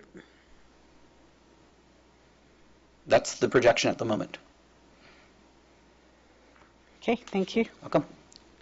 Workers' compensation liability increase, it's at 5%. In the past years, I've budgeted a 10% increase. As you know, we have more money in the general liability fund than we need, so that was part of the reason, I guess, as I was being overly cautious on what my projections were. Looking at what the Bay Cities JPIA is getting for their insurance renewals and what we're being charged, the 5% makes more sense in this time period. And for inflation, I've budgeted 1% increases in supplies and services. Not everything increases by 1%. As we know, some things increase by more. And then what we do is we require our department heads to look at other ways to reduce other supplies and services. And in fact, this 1% increase is more than we've allowed departments to look at in the past few years. So this is a conservative estimate as to what expenditures will be. So that gives us this kind of a projection. Projected revenues is $11,614,488, and this year, $12 million next year, growing to about 13.6 based on the growth factors and TOT growth factors in property tax and other revenues, expenditures, and this is where, where the City Council went through and determined what the must list of services were. I've broken those costs out as a must. I've also broken out what the remaining costs to the departments and programs were. These were the other ones that were unclassified at the last council meeting. And then there's the other items for further council discussion. These are items that have become integral to the way that we do business, to the services that the Brisbane residents receive. But as I said, the subcommittee and the City Council in the previous time sat there and discussed the idea that there may be some items that have grown that the City Council would like further discussion on. And then as you see, is the transfer, I put it as a negative expenditure. I could have put it as a positive revenue. I just put it as a negative expenditure. As you see, the projected surplus or deficit goes from about $1,100,000 this year to about $589,000 in the future. And that's the deficit this year and the surplus in 2016-2017 include all of the items for further council discussion as part of the approved budget. So if there's items on that list that the City Council decide don't need to happen this year, don't need to happen, maybe only need to happen periodically. An example may be the Citizens Academy. You may say that we don't need to do that every year. We can do that every other year. Any kinds of decisions like that could reduce the deficit or increase the surplus going forward, and then would be part of fund balance. So the projected fund balance here takes into account the $1.3 million that's under discussion through the RDA. This is a conversation that the City Council and I have talked about in the past, where with the AB 1X26, the question of can the city be repaid for loans it made to the RDA in the past. This 5.29 assumes that the 1.3 that the general fund loaned to the RDA would not get repaid. So if that does get repaid, we would increase the fund balance by that $1.3 million. May I? But the 1.3 you're referring to is really the housing deals? This is right. This is the amount of money that when the RDA 2 did not have enough money to pay for its administration, and its housing set aside, that the general fund. Right. Okay. So, but you're not at this point being pessimistic about the $2.6 million that the city lent the RDA to help with the marina refinance. I am not. I'm still optimistic about that. I mean, we had very good positive feedback from the Oversight Board. And if we get that paid back, it would go into the Parks and Recreation Marina Fund and not be part of the general fund. Yeah. So that 2.3 is not part of this number. It would be part of the Parks and Recreation Marina. It's just a different fund. The other item that's on here, one of the things that has been discussed at the City Council in the past, is looking at how, is the budget, how does the budget compare to what we've actually spent in the past? So what I did is I went through the budget line account item by account item and said for those items where the 2012-2013 budget is $5,000 or more than what we actually spent in fiscal year 10-11, the actuals. Let me pull those out. Let me pull those accounts out and add them up. That's where you get the $737,514. I then sent that list to the department heads, and they went through it, and there's some reasons why some of those numbers in the 12-13 budget are higher. An example would be in the community development department. John has budgeted $75,000 for additional EIR work in relationship to the general plan that would not be covered by UPC in developing the Baylands EIR. So when the City Council wants to, my understanding, and I'm not John, so I'm going to do the best I can, is when the City Council looks at adopting a new general plan, there needs to be an EIR for it. There will be a lot of base work done through UPC as it relates to the Baylands, but it won't cover all the required technical analysis. So John has budgeted, put $75,000 into the budget. So staff went back, re-looked at all those items, and said if we needed to cut for this fiscal year, what could we reasonably live without for a single fiscal year? And staff went back and said that number is closer to $300,000. So one potential idea for that would be is to potentially pull those numbers out, put them into a contingency line item for that when if staff needed the money that could be spent, but only be spent upon approval of the city manager at that time. So it would have to go through a secondary process before the money could be spent. So let me now start going through that list of items. And I have an extraneous underline, I see. So as you see, each of the, I went through the departments and saw what each of those were. As I said, the Community Development Department had the largest number. Part of that was in fiscal year 2010, 2011. There wasn't much planning, building stuff being done, plan checks being done. So we had a large savings in the plan checks. We also didn't get a lot of money in plan checks that year. So that's why you see the difference between the $211,000 and what John would say would be closer to a $5,000 one-time savings. So that compares department by department as to what could be saved.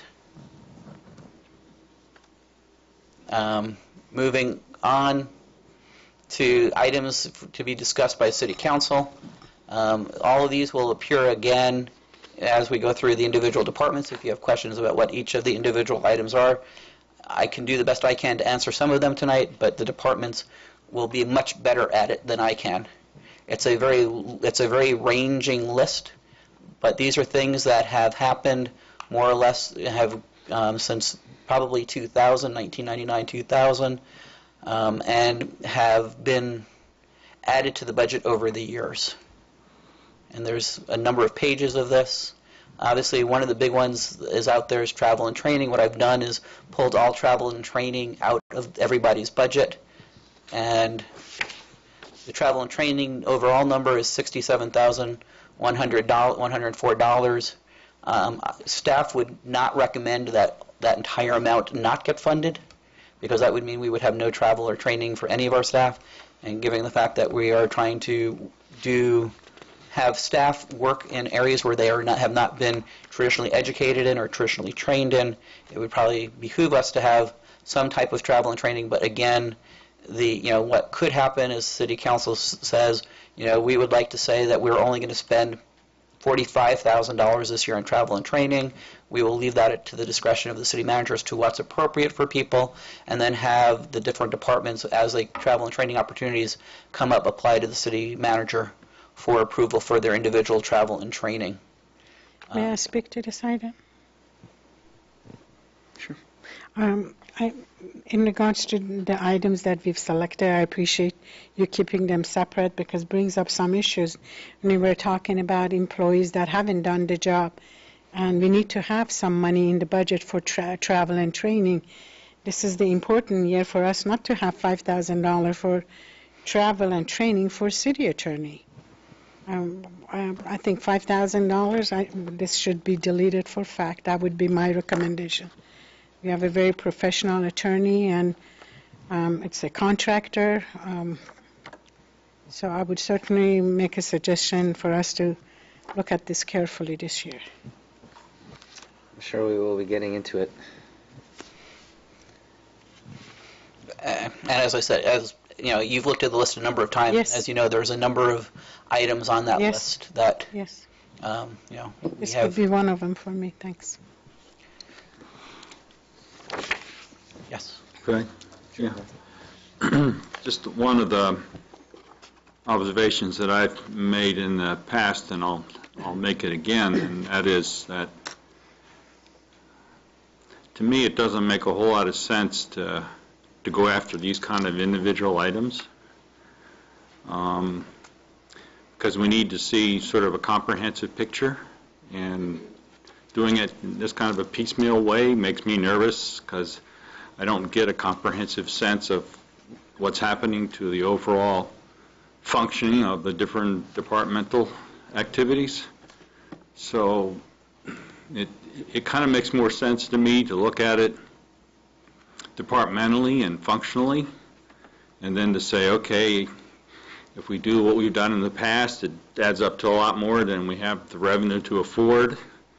Then let's look comprehensively at a department and its overall functioning, and let's see, you know, some kind of percentage of cutback, and then ask the department head to say, okay, so, you know, where could you cut back, and where could we save, and you know, give the department head some leverage on looking at the various things they do and how they do it, and what could be cut back, rather than, you know, looking at kind of total individual piecemeal programs, which doesn't seem to be the most effective way to go about it, in my opinion. You know, I understand that, and as I said when I started this part of the presentation, I've included all those items as part of the overall projected surplus and deficit. So whatever way the City Council would like to do this, you know, staff is willing to work through. This was just something that had come up from a previous council. You know, staff is trying to provide all the information in all different ways. Yeah, let's talk about that after. Okay. So moving on to what's actually in the 2012-2013 budget. Budget overview. Just to let you know, there are no new positions budgeted in the budget. As I said before, about $500,000 has been removed. If you go through the pages, all those items that were on the items for future council discussion are not included in the budget book that you have before you, but easily enough to be added back in if that's council's desire. Then, as I said at the last council meeting, I would give you a new look at what the organization looks like. This is the biggest I could make it print and still fit on one page. So I apologize for the small print, but it's the best that I could do. As you see, you have the city council at the very top, who hires the city manager and the city attorney, and then underneath you have the city clerk and the executive assistant / deputy city clerk.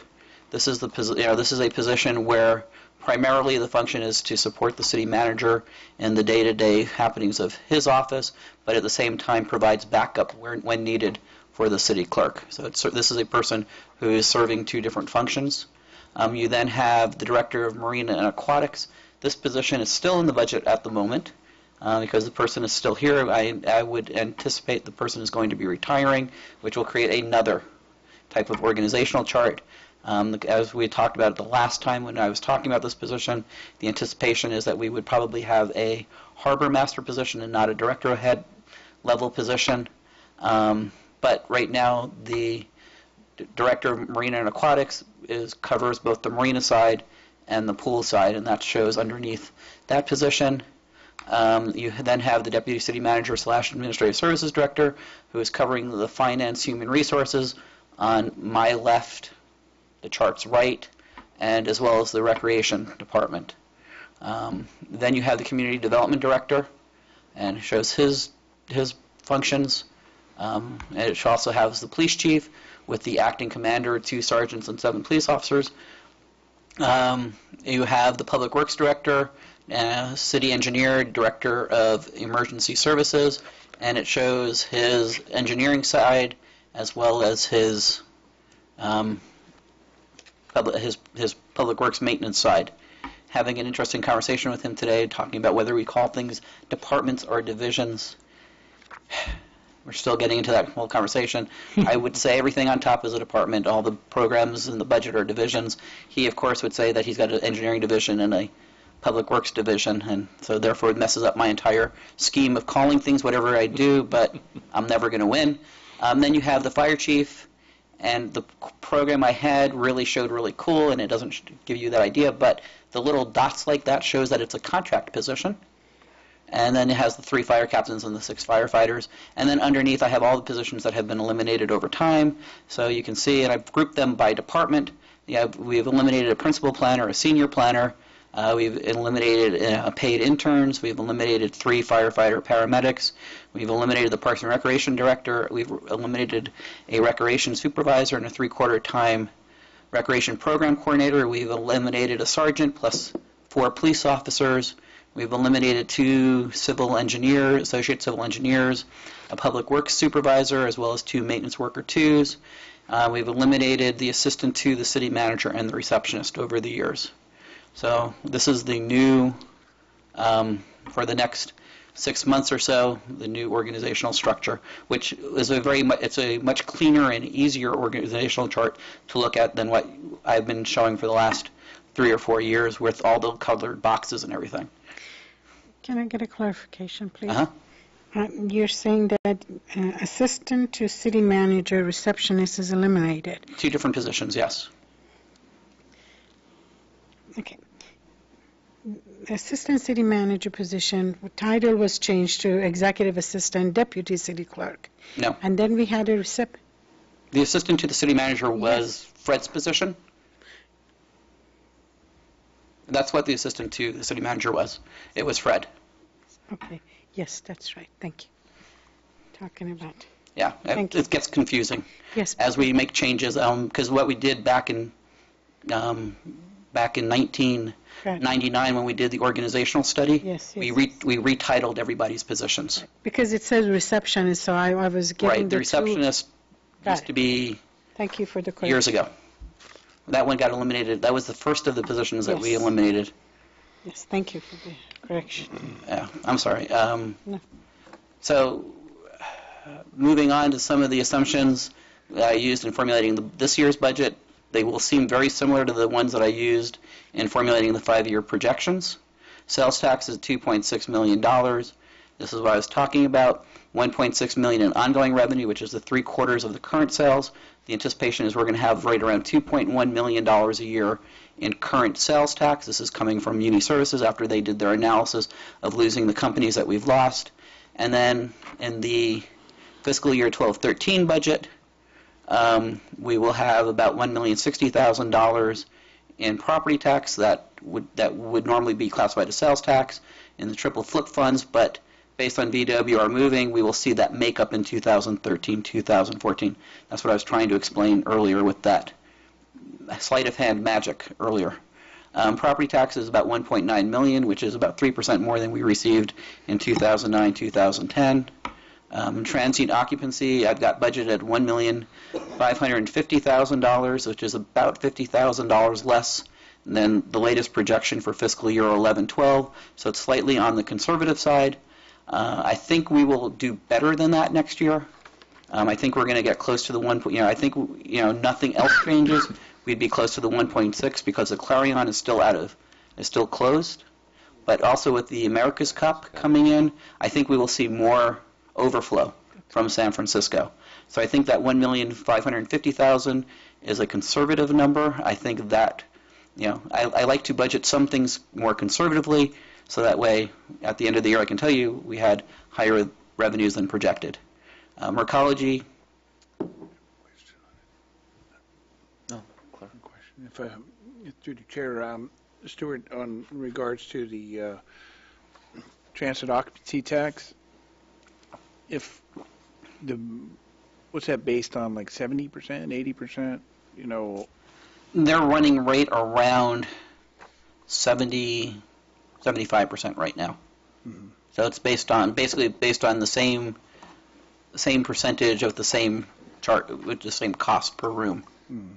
So I think they'll do better than that next year. Yeah. But from an ongoing perspective, I don't want to get caught up where I do projections off of a higher number, knowing that it will go down later in that 5-year projection. Mm-hmm. This is one of those things that you learn. That fortunately I learned from other people's mistakes. And I think I told you the story previously. When I was in Encinitas, the new finance director came in and he budgeted the transient occupancy tax for Encinitas based on what we received the previous year. The previous year had the Super Bowl in San Diego. So make that mistake. Fortunately, I learned from others, which I I'm always happy to learn at other people's issues. But, you know, I will say that I've learned from others. But just to let you know, I've been told that the governors may revise. They budgeted 1.7% increase for the Facebook IPO, which they could get in new person payroll or a new income tax, and then they budget an ongoing 1% from Facebook's sales. So I recognize that there may be one-time things that you don't want to continue to budget.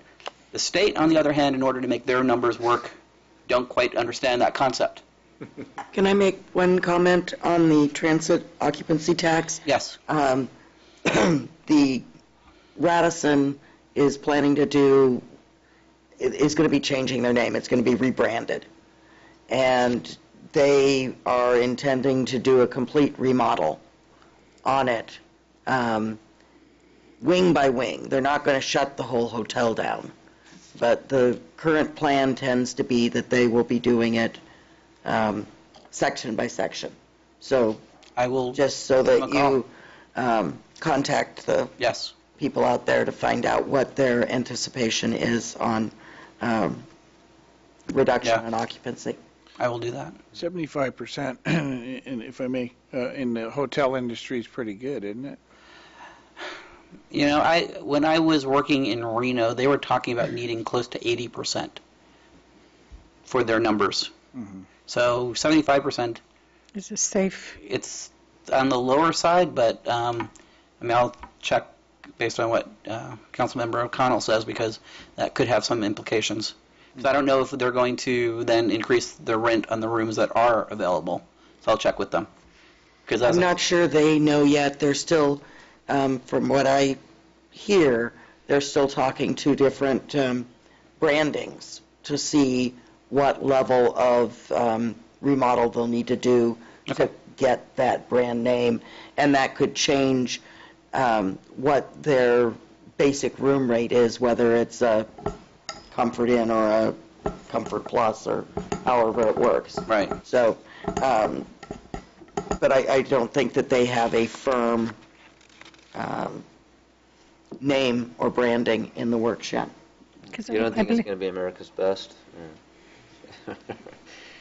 No. Don't think so. Okay, good. Sophie, you had something on? Yeah, I was going to get, I believe last time you mentioned that the management is totally gone, right? They brought in temporary hotel manager, and that was You're talking about Brian? No, Debbie. Oh, okay. And she was here for, came out for a couple months, and kept getting her time extended, and I believe she's gone right now. So I'm not sure who they brought in as their interim manager, but they're working on figuring out where they're going to go with the rebranding. Right, that puts a little bit shaky. And I will find that out. I'll talk to the chamber to see who they have as their, if they know who the manager is, and make that contact. And I'll get back if we need to make a change. Thank you. As I said before, no new staff. Organization is based on the current employees only, other than what we talked about with the Director of Marina Services. No increases to services and supplies and services in the current contract. As I said before, the employee contracts are currently being negotiated. PERS rate increase due to change in assumptions, which is the 3%. So overall, what you would look and see in the budget is about a $572,000 differential between revenues and expenditures, but that doesn't include the $500,000. That's in there. That's not in the budget book for the council discussion, but it's part of that 5-year projection, which is where you get the difference between this $572,000 and what's in the 5-year projection deficit for this current fiscal year. And one of the things that I did want to go through was a number of the savings that we have looked at over the years. I know City Council gets to hear this every year, but I always feel it's good to try and repeat it for those people who do watch me on TV. And I know some people do, because I always say, good job, Stuart, you did a great job presenting the budget. Okay, I get 2 people who say that, but it makes me feel like... Your wife and your son, huh? Sadly enough, not even my wife watches me do this. She puts up with the stress of me at home all year long, and she doesn't even watch my big show. But if she does a reading, I have to go. I don't understand. You're not Doesn't- feeling any love, are you? I'm not feeling any love. Just don't tell her that. She's watching, I bet. Now, yeah, that moment she would watch it. Safe right now, because the councilman. Well, at least she's getting the phone call. She's getting the phone call. Anyway, That's right, your phone is probably vibrating right now. So it's over there. I don't have to see it. Anyway, I heard the hum. moving on. Moving on. So one of the things that we've done is previously we used to purchase 2 police vehicles every year. We've gone to 1 a year, and in the new budget, we've actually gone to 1 every 2 years. With the reduction in the number of staff, we actually don't drive the cars around as much as we used to, so we're reducing the number of cars, as you would anticipate. We've done more training in-house for the police staff instead of sending them away. We did more train the trainers, so that way our police staff could do in-house training to save money. As you know, we've gone through unmanned police cars to try and slow down traffic. I still see those around, and You're not supposed to say that. but no one knows which ones they are. At least That's true. At least if you're from out of town. We have eliminated the fire inspection cost through the JPA that we have. We don't have to pay for a fire inspector as we used to. We have general savings in fire through the JPA. We've saved money in management administration, and plus getting a lot more services from the JPA management. We have provided more information on the website, which has helped reduce some staff time in answering questions over the phone. We've rebid the HVAC contracts, which has saved us some money. With the reduction in the number of engineers that we have, we've reduced the number of AutoCAD licenses, as you would anticipate. We've reduced the schedule for routine maintenance and public works. As we've reduced some of the staffing, we've been less able to do some routine maintenance, so we've saved some money in doing that on the short term. Public Works, they renegotiated their uniform maintenance agreement. We've gone to and this has been a while, we've gone to an adopt a drain program, so that way the Public Works staff doesn't have to clean every storm drain in the city prior to storm events or during storm events. There are a number of people in the community who have adopted storm drains, and what we do is we give them a rake. They can go out there prior to the storm event, rake the storm drain to make sure that it flows cleanly into the storm drain. And then if it's a big heavy rain, they go out when it's safe to go out and re-rake the storm drain to allow more water to flow into it. So this way our staff doesn't have to go through every single storm drain in the city. And my understanding that there are still more storm drains available. If you're interested in adopting one, please call the Public Works Department. They'd be more than happy to connect you with a rake. You get a free rake out of it. So you can rake your own lawn and we wouldn't know. We do cost-sharing tree maintenance with adjacent property owners when appropriate. We've upgraded our street and parking lights to LED, which has saved electricity. We have the thermal pool cover, which has saved costs in heating the pool over the years. We've gotten new janitorial contracts in our buildings, which has saved us some money.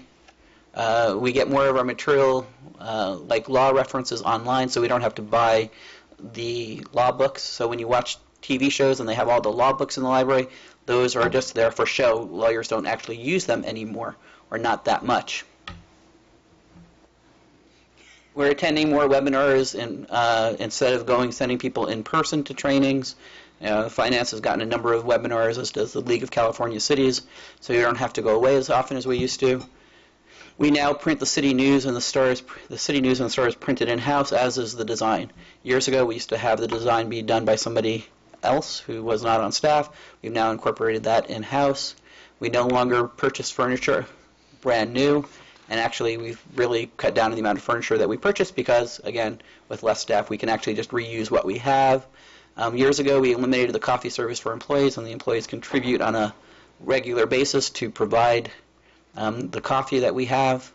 And then probably, the biggest one from the finance perspective is that we do our most of it, we do all of our financial documents in-house, the state required documents. When Betsy and I first got here, it was costing us $20,000 to $25,000 a year to do those documents. Betsy does those at just the cost of somebody who was already on staff.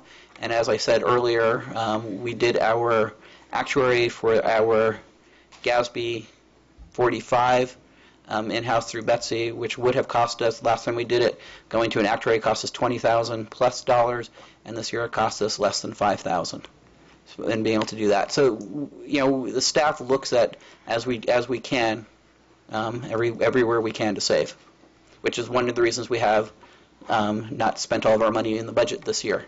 So going over more of the numbers and the graphs that we had talked about at the last, when I talked about what kinds of graphs I would show. So this year, one of the things that I try to do is try to get all the line leaders and the graphs without the boxes, because I think that's just easier to read. So these are all funds. As you see, property tax is 22%, sales tax is 13%. Our largest is the charges for services at 32%, because that includes the water and sewer costs. Previous years you would have seen property taxes be higher, but with the RDA gone, you don't see the property tax as high as it used to be. In all funds for expenditures, Public Works and Debt Service are two of our larger cost centers. Public Works has all of the water and sewer costs, which are non-general fund costs, but are still charged to Public Works. Debt Service is the bond issues. Debt Service used to be a slightly smaller percentage of the overall budget, but that's a fixed cost. And so as other departments and other expenditures have decreased over the years, debt service is becoming a larger percentage of the overall budget. The policy, which is at 0%, is City Council. So you guys are the smallest aspect of the overall budget. All funds expenditures by type. So this is one of those ones that kind of tells you that we've been shrinking staff. So right now, our salaries and benefits are 44% of the overall overall costs. When I did this 3 or 4 years ago, it was closer to 60%, almost 60%, 70%. Yeah. Right. So the reason it's gone down is not because everything else has gone up, but because the salaries, the number of staff we have not filled. So that's what that's doing, and then of course, as I said, debt service is 25% of the overall, and then services and supplies. Included in services and supplies are things like buying water from San Francisco, doing our sewer processing through San Francisco. So those kinds of contracts would be considered as part of services and supplies. So that's the overall city expenditures. That's a question on it. Sure. Question. Yes. It was my understanding that we were going to start moving in the direction of separating out what's the city from a successor agency. And it doesn't seem to me as if this all funds approach does that. It sort of keeps everything blended together as we have done it in the past. And so do you have an argument for not separating them out, or is that going to happen in a subsequent fiscal year, or where are you at on that? I have no real good answer for that, because I was so excited about getting this done today at 3:30. I did not do that. So what I will do is I will redo this graph, because really where that separation comes from is in the debt service area. And so what I will do is I will do a breakout of debt service between successor agency debt service and non-successor agency debt service. So I'll redo this graph so that way council has an updated one. There was no reason other than at 3:30 today that was not what I had forgotten that issue. Okay. Yeah, maybe just a shade. It'll be easier just to show it as a separate. Not a big deal. Yeah. Not a big deal, and I will do that. Another slice of the pie. It'll be another slice of the pie. Right. Moving on to the general fund, as you get into the general fund, property taxes and sales tax becomes a bigger proportion of the overall. Transient occupancy is fairly significant. Licenses and permits, as you would anticipate with Recology being in there, has grown. So those are all the kinds of things that you would anticipate seeing. General fund expenditures. Here you see, police and fire is actually below 50% of the budget. In the past, it would be greater than 50%, but this is because we're down 3 firefighters, 4 police officers, and a sergeant. So, it's just a matter of as we reduce staff. It's not that everybody else is growing, it's just that they're shrinking faster than others. Parks and Recreation is actually taking up a slightly smaller percentage of the pie. The transfer this year to Parks and Recreation from the general fund is about $600,000. In past years, it had been closer to $800,000 to $900,000, but we have lost a department head as well as a supervisor. So that has reduced the amount of money that has needed to be transferred out. And you guys are actually now above 0%. You guys got to 1% of the general fund. So you guys were that. So management is more of what the city manager's budget, and then administration is finance department, human resources, city attorney. So those, just to give you an idea of what's in those. And then just talk about the budget process going forward. So hopefully you will review and adopt a 2012-2013 budget prior to July 1st. That would be my hope. I think in the future we need to re-look at the 5-year capital project. What we were going to do as part of the 2-year budgeting was on years that we were not doing the overall operation budget, we were going to look at the capital improvement budget. Unfortunately, we had to redo the operation budget this year, so we didn't update the 5-year capital improvement budget, but I think that would be something that we need to do for next year, is to update that, because there are a number of needs. I know a number of the council members have been going on tours throughout the city and seeing what some of the needs are, and we want to make sure that as I do projections, that we start planning for those capital projects that need to happen. Another aspect is developing the economic development program. As the city manager said, that would be part of the city manager's overall budget presentation. And I think this might be my fastest budget presentation to date. Another scintillating presentation. I do my best. As I know, there's a lot of information in the budget book. In the budget book, I not only try and give you all the numbers, but I give you even more detailed rationale as to why I do the revenue expenditures that I do. The expenditures are broken out into very small types of line items. If anybody has any question regarding any of that information, please let me know. We're always trying to make the book better. If you have areas where you think that I can, that the verbiage could be better or more clear, let me know. We do our best, but I will say that, other than the numbers, the body of the book probably has not changed in the 12 years that I've been here. So if there's more information that you would like to see in some of the explanatory areas, let me know, and I'll be more than happy to make those changes. If as I said, this year, based on council input, we added the new staff or the finance department reprojections for the current fiscal year. So that was new information that the council. It was actually Councilmember Richardson who had asked for, because that makes it easier to understand where we are this year and what next year really means. So I continuously try to make the book better, but a lot of what happens is I get caught with trying to get everything done. So I do a lot by rote. I do have it proofed to make sure that everything ties together. So if you see something that's not tying, let me know, because we spend a lot of time trying to make sure everything ties. However, the way that the spreadsheets work is every spreadsheet they're all tied together. So if I make a change in one spreadsheet, it could change numbers throughout the entire budget.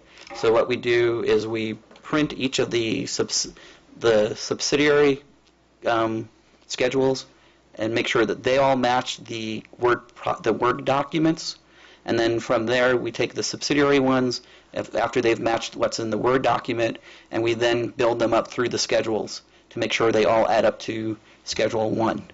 And we have to print them all at the same time.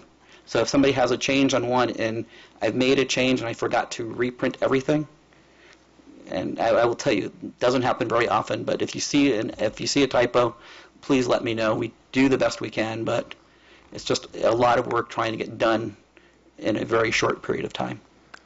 Can I make a comment? Yes. It's interesting though, when I'm working on these, it takes really day and night. It's a lot of detailed work. And I know when I present it to my board, they're looking at it as if, oh, this is so simple.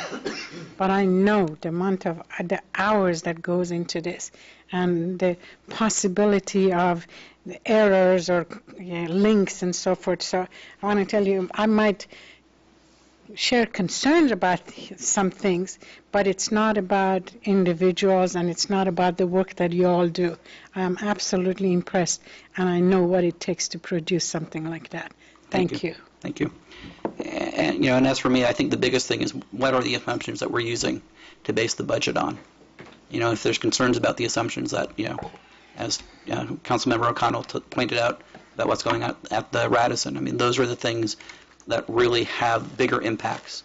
Because, if it's a typo, it's not going to be tens of thousands of dollars. It would be, maybe in the 4-digit range, maybe the 3-digit range, not in the 5 and 6. But assumptions can have bigger impacts.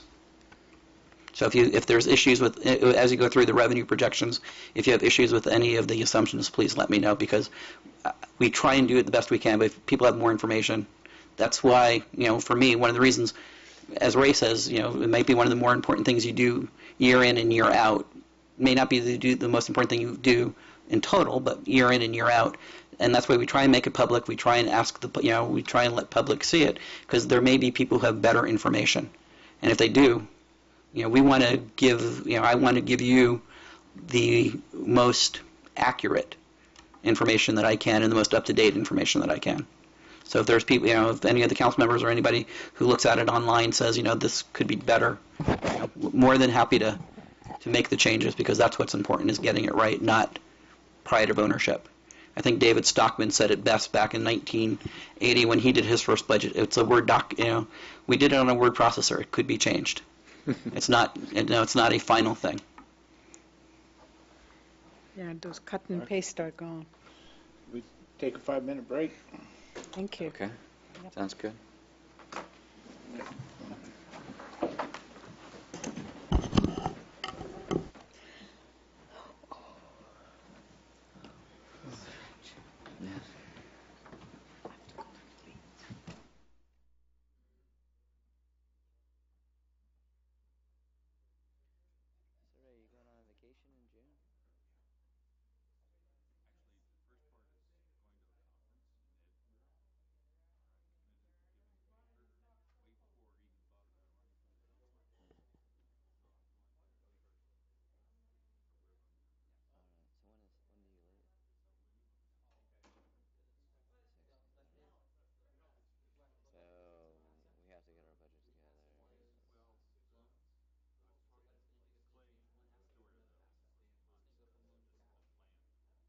I just heard about it today.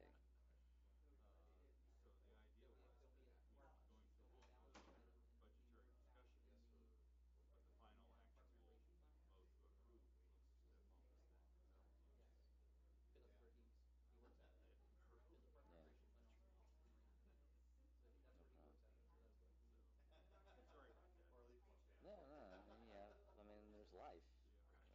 But, I mean, the hard work will be done, and, Clay and Stuart had told me about, what you had mentioned in regards to, having the department heads, look at, if you had 80% of your budget or so, actually, I think that would be helpful for the council, because those guys are the experts with how they fund, and so, it'll be a good guide for us, just another way of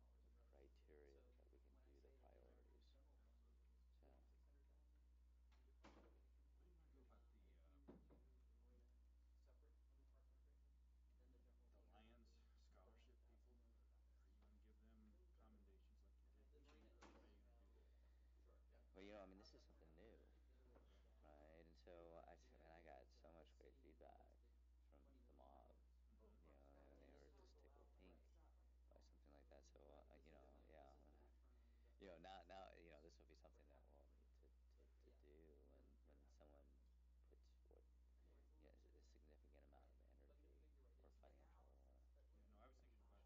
the 29th. Yeah, we have a conflict, right? Yeah, I know, but you gave as I recall, you said you gave commendations to the winners of the scholarships for the chamber.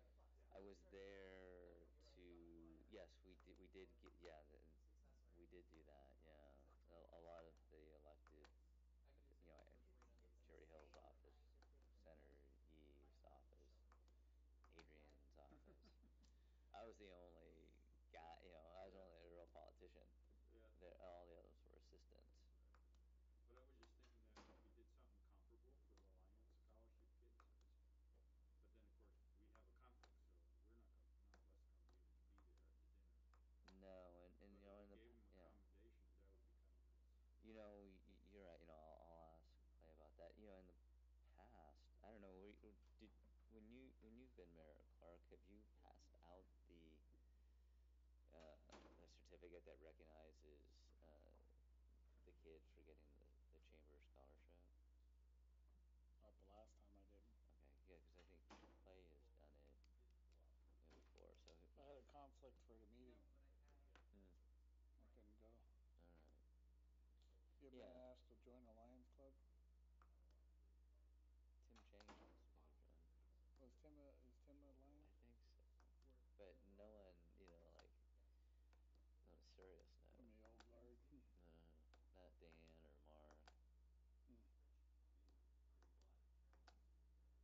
What about you?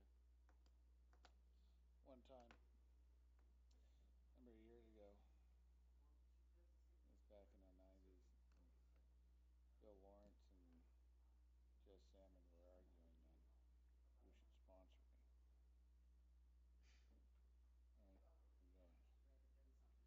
Bill goes, well, I'm the one that asked him. And Jess goes, well, his dad sponsored me. And they're going back and forth. And, they're telling me, I want you to be a Lion. What problem? I go, you want me to be. I don't want to be. I go, because here's what it is. I said, I appreciate the offer and everything like that. I said, I really do. I said, but I'm an extremely busy fellow and, do a lot. And to add this to my plate, I said, I know how this works in Brisbane, that when you're the new Lion, they expect you to do the work. And if you don't do it, they get pissed off at you. Oh, we wouldn't do that. We don't understand. I go, bullshit. I go, I know how it works, so don't tell me that. You're telling me that right now, but it doesn't any copper resentment. So we don't have any Lions on the council, right? First time. First time in a long time. First time in 20 years. Yeah. I mean, 20 years ago there wasn't a Lion on there? 20 years ago there was Lee Panza. Up until then, up until when Lee got elected, I don't think there was any Lions. And then, What about Waldo? His wife was a Lion, but not until later. He was never a Lion. He was never a Lion? He was never a Lion. And it's probably, kind of the same thing. I'm sure he had been asked, but it was like, thanks, but no thanks. That whole thing of like, if you want to get elected, you got to be a Lion. You want to what? If you want to be elected, you got to be a Lion. Oh, that's bullshit. I guess so. Track record doesn't You blew that out of the water. Seppi was never a Lion. Terry was a Lion. You weren't a Lion. Michael was. But then they got all pissed off at him. Oh, did they? No, this is perfect. It's Because he wasn't showing up. See, that was that was that thing. You're saying. Yeah. Yeah, he's got a kid and work. In the city council, like you don't do enough, so. No, I didn't look at any of these.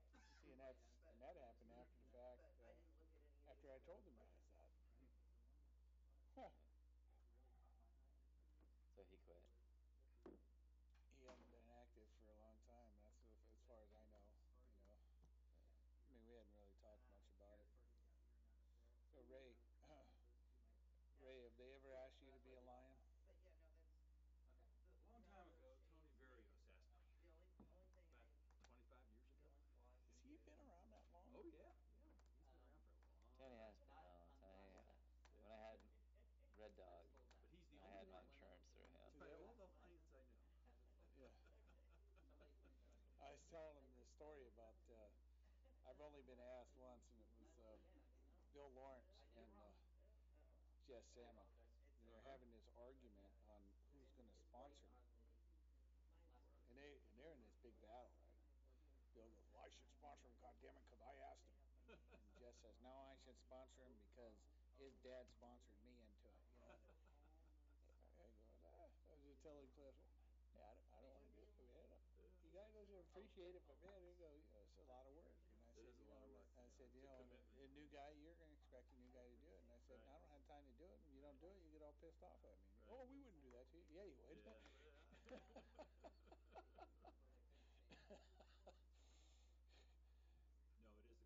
And that's why I've never done it. There's no way I would have the time. Yeah. It's kind of funny, though. I mean, because, people that get asked and don't get asked. Yeah. Real cliquish, Fucking click. Somebody was in my office. Like fucking high school, man. Being an advanced age. All right. So, do we have any questions for Stuart after his presentation? I have one comment or question to ask. In our budget pie charts, we have the marina and aquatics together. And I understand that that's how we have decided to put the funds together. But I think it would be nice to have a separation because the marina is a revenue generator and the other aquatics tend to be something that the city is supporting. And so, or I shouldn't say supporting, but augmentating. And so I think it'd be nice to have some clarity on the budget as to the funds and their true allocations, if that would be possible to do when we come back. No, that makes sense. In fact, what I can do is move the aquatics more into the Parks and Recreation segment, because that's more traditionally where you would see it. And you're right, the marina does, in fact, generate about $400,000 in revenue in excess of its expenditures for any given year. And I think we've talked about this previously. That's a reasonable return on the money that the city has invested in the development of the marina. But you're right. This shows that confusion of which one produces revenue and which one uses more expenditure and has more expenditures and revenues. But if I move the aquatics over to Parks and Recreation, which we'll probably do next year out of a matter of course, because as the Director of Marine and Aquatic Services leaves and we separate aquatics from the marina as functions, we would make that change. So I'll do that this year. Great. I'll make that change in the pie charts. Maybe historically, just, the reason that was done was because there was such a gaping hole, and it was like a matter of, well, do we take it out of the general fund, or how do we fund this gaping hole? Right. And basically in the swimming pool, big hole in the ground. A big hole in the ground where you pour money in, I think, is the definition of a swimming pool. And that's true, too. So, as I said, that the general fund transfers about $600,000 into the Parks and Recreation Fund. The Parks and Recreation Fund includes the marina. The marina generates $400,000 in excess cash. If we were to remove that $400,000 from the Parks and Recreation Fund, the general fund would have to transfer $1 million to the Parks and Recreation Fund to have Parks and Recreation be in balance. So, both points are very true, and it's a matter of how what's the best way to show it, and to explain it, and we'll show it that way. But just as Clark said, Councilmember Conway said, it was a decision that the City Council made. I think it was back in 2001, 2002, to combine them to take advantage of the return on investment that the city is, for the city to use for its park and recreation programs. Can I ask a question? Yeah. Go ahead. Just in regards to this, on page 173, aquatics, marina and aquatics, the director of marina and aquatics, that 123,000. Is that the entire amount? Yes. You charge to aquatics? No, that amount is for the Director of Marina and Aquatics. Right. So that actually, his salary shows up in the marina. So Aquatics is getting him for free. Just like the Parks and Recreation Department gets me for free. None of my salary shows up in Parks and Recreation. None of Ted's salary shows up in Aquatics. But it shows in the detail. On 173, it does show. Right, that's because it's for both the marina and the aquatics. Got it. So the aquatics subsection Got it. doesn't have any Thank you. salary. Got it. Thank you. Read it carefully. Thank you. Thank you. Yeah, I was just going to, on the same issue, I was just going to note, and we have talked about this before, as Stuart mentioned, but with the oversight panel looking over our shoulder, and even higher levels, with the marina being out there as something that previous redevelopment bond service, debt service is paying for. There's the kind of scrutiny of that activity and its connection to that whole area that used to be the redevelopment agency. And so it seemed we might want to think about what you're suggesting, Terry, for that reason as well, to make clarity of distinction between them, so that no one is saying, well, you know, you really shouldn't be using the money from the marina for, you know, recreation programs. It really ought to go to school districts, you know, because it's really coming out of a redevelopment project area, or former redevelopment project area. So in order to think about, you know, clarifying those distinctions and the funds and people misunderstanding them, it would be another reason for making these distinctions. And I think when we look at the whole question of, you know, marina maintenance and, you know, what do we need to do the capital maintenance out there, what do we need to do the dredging, you know, all the things that we need to make sure that we set aside appropriate funds for. And we're going to have a study of that, I think, which came out of our field trip. I think that, you know, the city manager and others will be working on this analysis. You know, that may change our whole thinking about all of this, and I don't know when exactly that's going to be happening. And so the timing is a matter of how soon this all comes together. But it does seem to me that we need to sort of, I mean, it made sense, Clark, you know, when you did it back then. But it may be that the times have changed and the circumstances have changed, and we have to sort of rethink the relationship between the whole broader recreation and the role of the marina out there as a part of the redevelopment financing. Yeah, I certainly understand that. You know, it's just what the consequence of that decision is, too, and we Right. have to really think that through, because That's why we got to talk. We have to think about it, look at the consequences, the implications, and Right. but it's something we have to look at all the different dimensions of that. Yeah. And this is just another one of the dimensions. That's a new set of circumstances that we have to face. right, and certainly leave a gaping hole, Oh yeah, you absolutely. know, which Huge. Yeah. yeah, and at that point you decide, okay, well, what do you do? Right. You know, You bet. you know, Yeah. No, It's it not a- has a lot of consequences. Yeah. that's not a little shifting around thing. No. That's a Major big amount of money. implication. What, $400,000, right? Yeah. Yeah. Stuart, and Clay, I guess, on this one as well. So, in just looking at the general fund projections, going into the next 5 years, do you see us, you know, potentially maybe having a need to hire more people? Or do you think that where we are right now with the level of staff, we can continue to provide the services and the programs that the community expects? That's a very important question. The 5-year projections are currently based on the level of staffing, generally speaking, the level of staffing we have today. One of the things that the council has asked me to do is to come back with a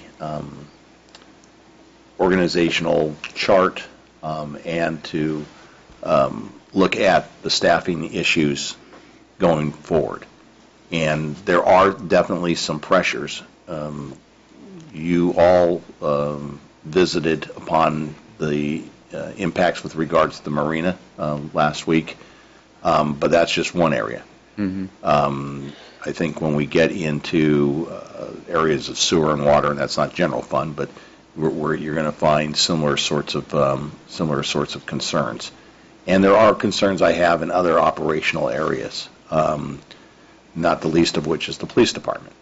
So I would not feel comfortable making a blanket statement that over the next 5 years that the staffing level that we have today is going to be sufficient to continue to provide the level of service that the community expects and that we want.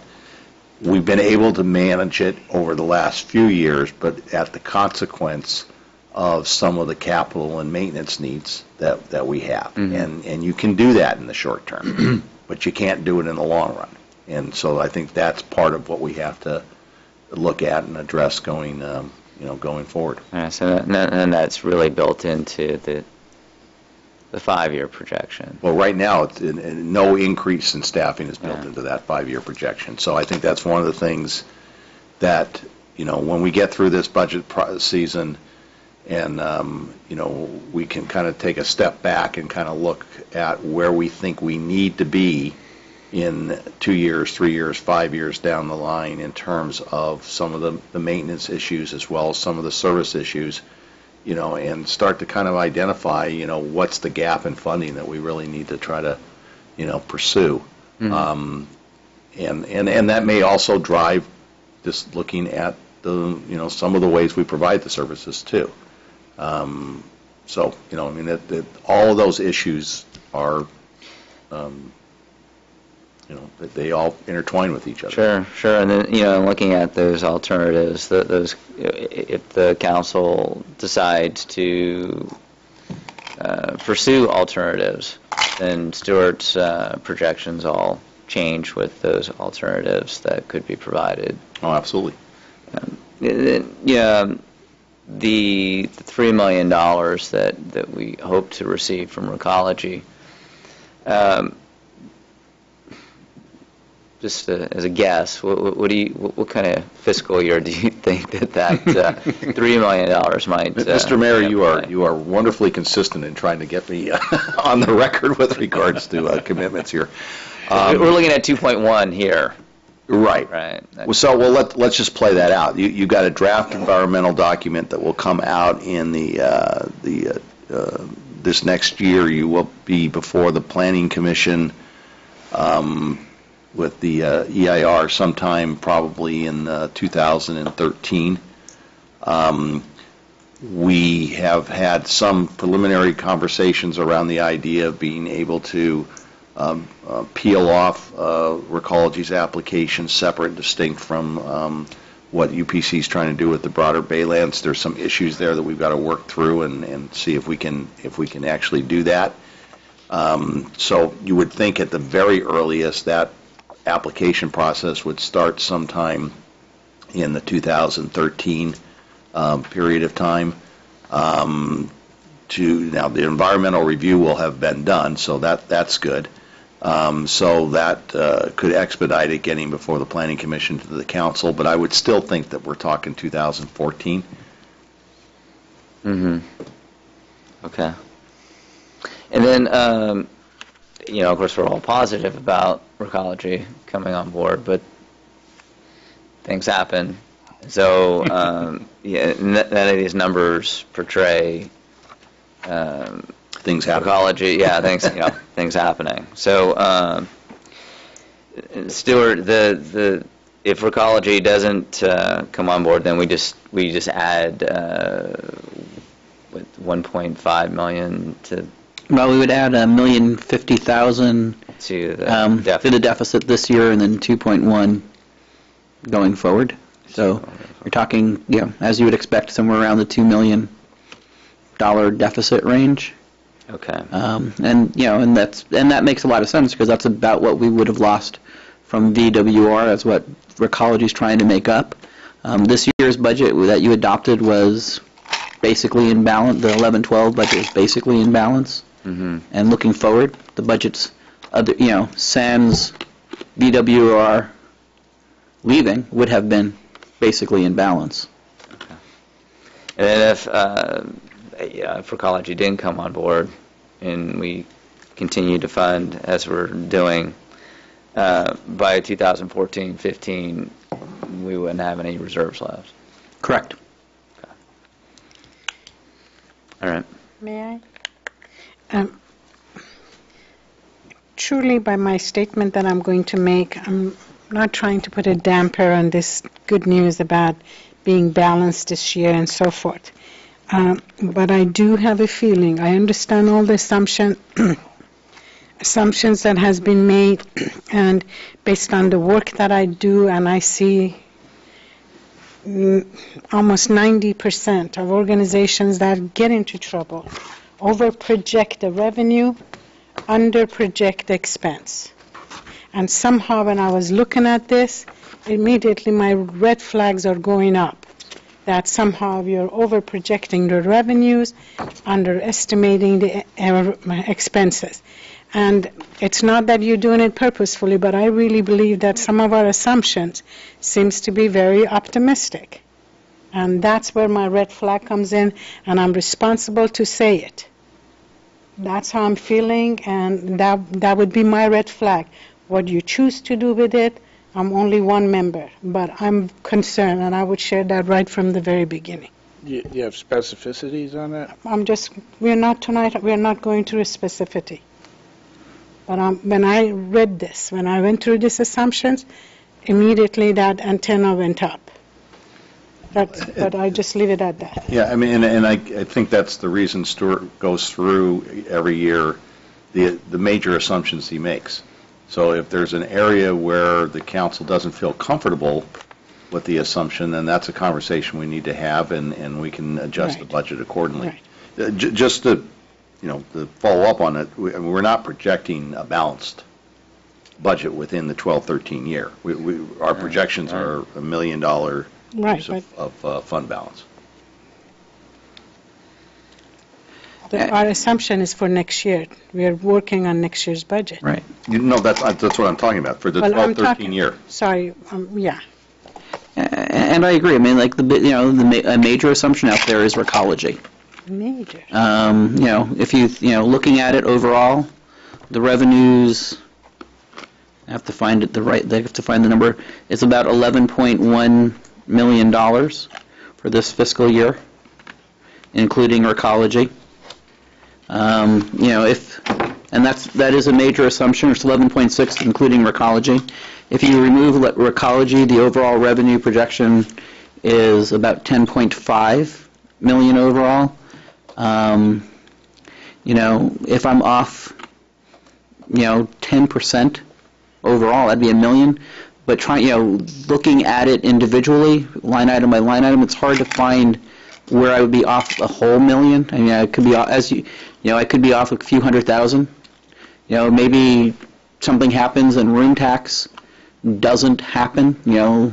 If there's a fire in one of the hotels and it closes for an extended period of time, that would be, a problem. If Sierra Point Lumber is a major sales tax provider. If there was a fire there and they had to close down, I mean, those are the kinds of things that could happen. But those are also the kinds of things that, if they did, we would have to evaluate whether or not that business was going to reopen, how quickly that business was going to reopen, and how to deal with that crisis at that time.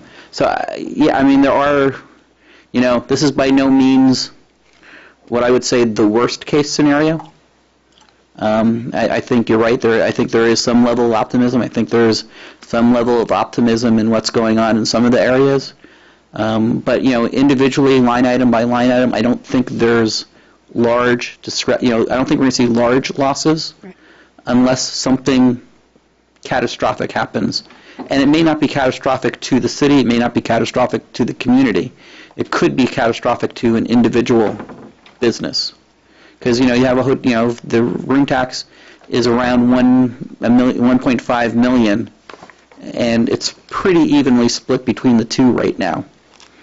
So, you lose one hotel for 6 months for whatever reason, that has an implication. And then it's, I think the conversation at the council level is, if we know it's only going to be 6 months, what reaction do we have to that? And I think that, but, as soon as we would find that out, as I would be here at the next meeting having that conversation about how do we react to that kind of an issue. On the expenditure side, most of it is, we have a lot of it's tied up into salaries and benefits. So those are fairly easy to project. On the expenditure side, if you go through item by item, there's no one item that's really large that I think is going to run over. I think, in fact, we have some items that, as I talked about the general plan, if it doesn't get started if we don't look at the general plan EIR until May, you won't have to spend all that money this year. We have $50,000 available for the planning department when Tim left for additional counter work and additional help with the planning commission. Tim is helping out at this point. He gets, his pay is right around $50 an hour. He's not working 1,000. At the moment, he's nowhere near the 1,000.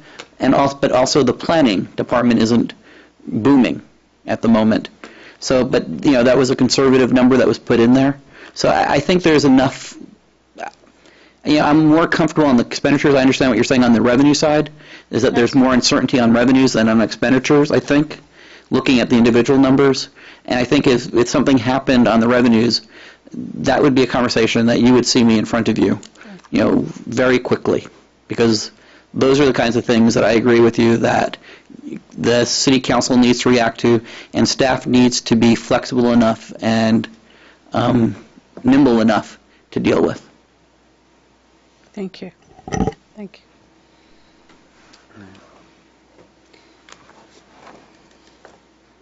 Yeah, thank you, Stuart. Just my own personal thoughts. I thought that the projections are good. We do have the issue with recology, and that's an unknown, and we're going to go into it. I think in the end, preparing for the worst, but knowing that there's a good chance that this will happen. I mean, the negotiations that are going on right now appear to be positive. So, no one's got a crystal ball. You can't predict the future, but you take the information that you have and you make your best assumptions, which is that's how you do budgeting. So far, on all the steps taken in regards to recology, and there's been many steps taken, that they've all hit the mark. And so, I mean, it's really a reality so far. Yes.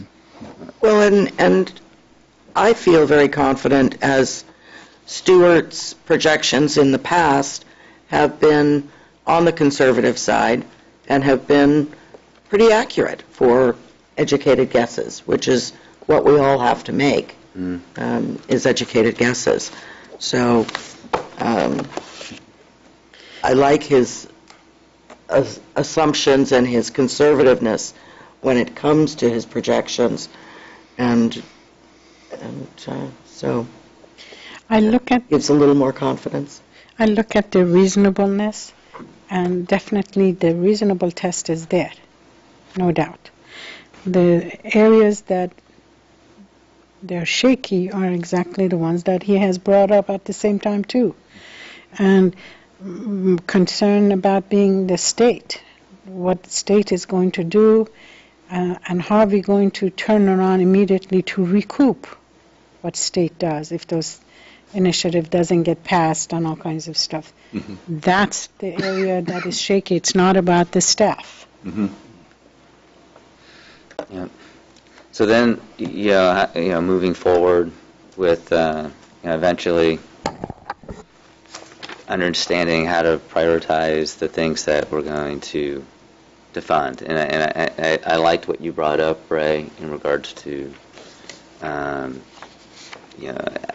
having the department heads look at their budgets based upon certain percentages of funding. And so if you could elaborate more on that, on that suggestion, I'd like for you to talk about that. Yeah, sure. What I was thinking, and I've talked about it with the staff, and we've had a conversation about this before, and it's really very much in line with Seppi, with what you're just saying, and that is we need to be prepared for worst case scenario. Maybe it won't happen, and maybe we don't need to do it, and that's great, but we need to be ready for it. But we need to be ready for it in a way that's not ad hoc, that's not at the last minute.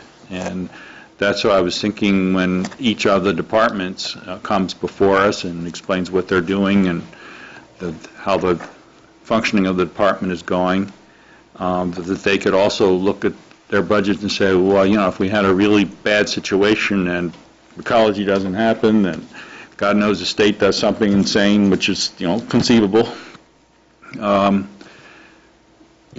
how would you reduce your budget? Which things could you cut back on if you had to spend 10% less? How would you do that? Because the department heads are going to have a lot better idea about that than we are, and that would give us some sense of where things could be reduced if necessary. And I think we might even want to say, okay, there are some departments that we really consider, quote, must, and so the level of service there we have to be really careful about, like fire and police and public works, but we have to look very carefully at recreation, be prepared, if necessary, to cut back there, if, worst case things happen, and how will we go about that, and what would be the things that would we cut first, if need be. And again, I would look for instructions from the staff and from the appropriate commissions, and we already know that Parks and Recreation is going through that process. And one of the things we might want to think about, City Manager was mentioning that some of these things we need to look at, we're not going to be able to get done before the end of June. And so maybe we might want to have some kind of schedule of decision-making that says, okay, we're going to do such and so for 3 months, but then we're going to relook at it and really bring this particular part of it up for really full investigation to see whether we need to really, cut back in a percentage term significantly. And I think probably the area that's most vulnerable is recreation. But we don't want to set ourselves up in a situation where we're kind of committed to something that's ongoing and we can't get out of without people realizing that we may need to cut back on certain things. And so I was thinking, and that's why I like to look at it comprehensively and say, okay, so where is the most likely place that we do the least harm to the city and the community? And that would be a way of sort of approaching the whole budget process. And I think what Clay and Stewart have set out for us have sort of given us the the basic information we need, and now we just need to set up that format and that structure so that we can make a series of decisions that are more comprehensively looked at. Not kind of piecemeal things, but the whole range of things we do and what's going to optimize our expenditures in light of whatever the revenue that's coming forward that's available to us. That's kind of what I was thinking. Yeah, I think just looking at the work that Seppi and I have done, I think having the department heads give that type of feedback helps us, I think, be able to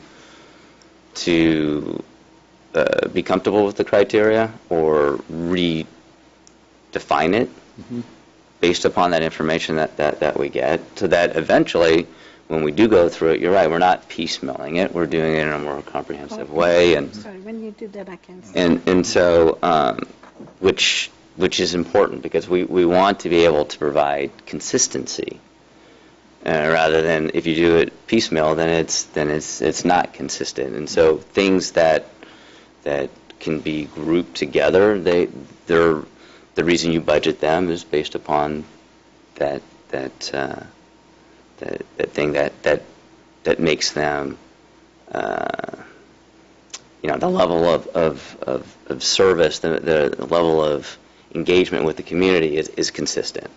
And so, how we, get there with the department heads, I think when they present to us is the ideal time for that, and it still provides us enough time, after they give their presentations, to then go through the budget in that criteria type fashion. I think on a longer term, we did a flow chart that kind of provided a framework for the process. You know what I mean? It's kind of a mind map of, if ecology happens and, yes, and if it doesn't, no, and then what happened, and go on down and so forth, and it breaks out, and I think that could provide a framework of how the process would work for us. And so that way we can do this a little bit later on, because, to do it by June, you're right, it's not realistic. Yeah, digging deep into certain things that we spend money on, for sure. But that was the process that you and I were trying to create. From August to now, that's what we were trying to create. it has taken some time, and but that's government. It takes time, and so you have to be patient. When we're talking about learning about that, if recology happens, we do this, or if it doesn't, we do that. Are we talking about the June vote to start? Or are we talking, because the fee that's going to come from recology won't be here till next June, if at all. And so when would we implement this if no recology gone? We'll know more in June if it's a possibility. Right, that's another step. You would presumably implement that part of the flow chart where, recology fee doesn't work out when the time comes that that it's not going to work out. So the June vote would be the first barometer of that. If the June vote goes bad, then we know we need to start, we need to look at implementation sooner than later.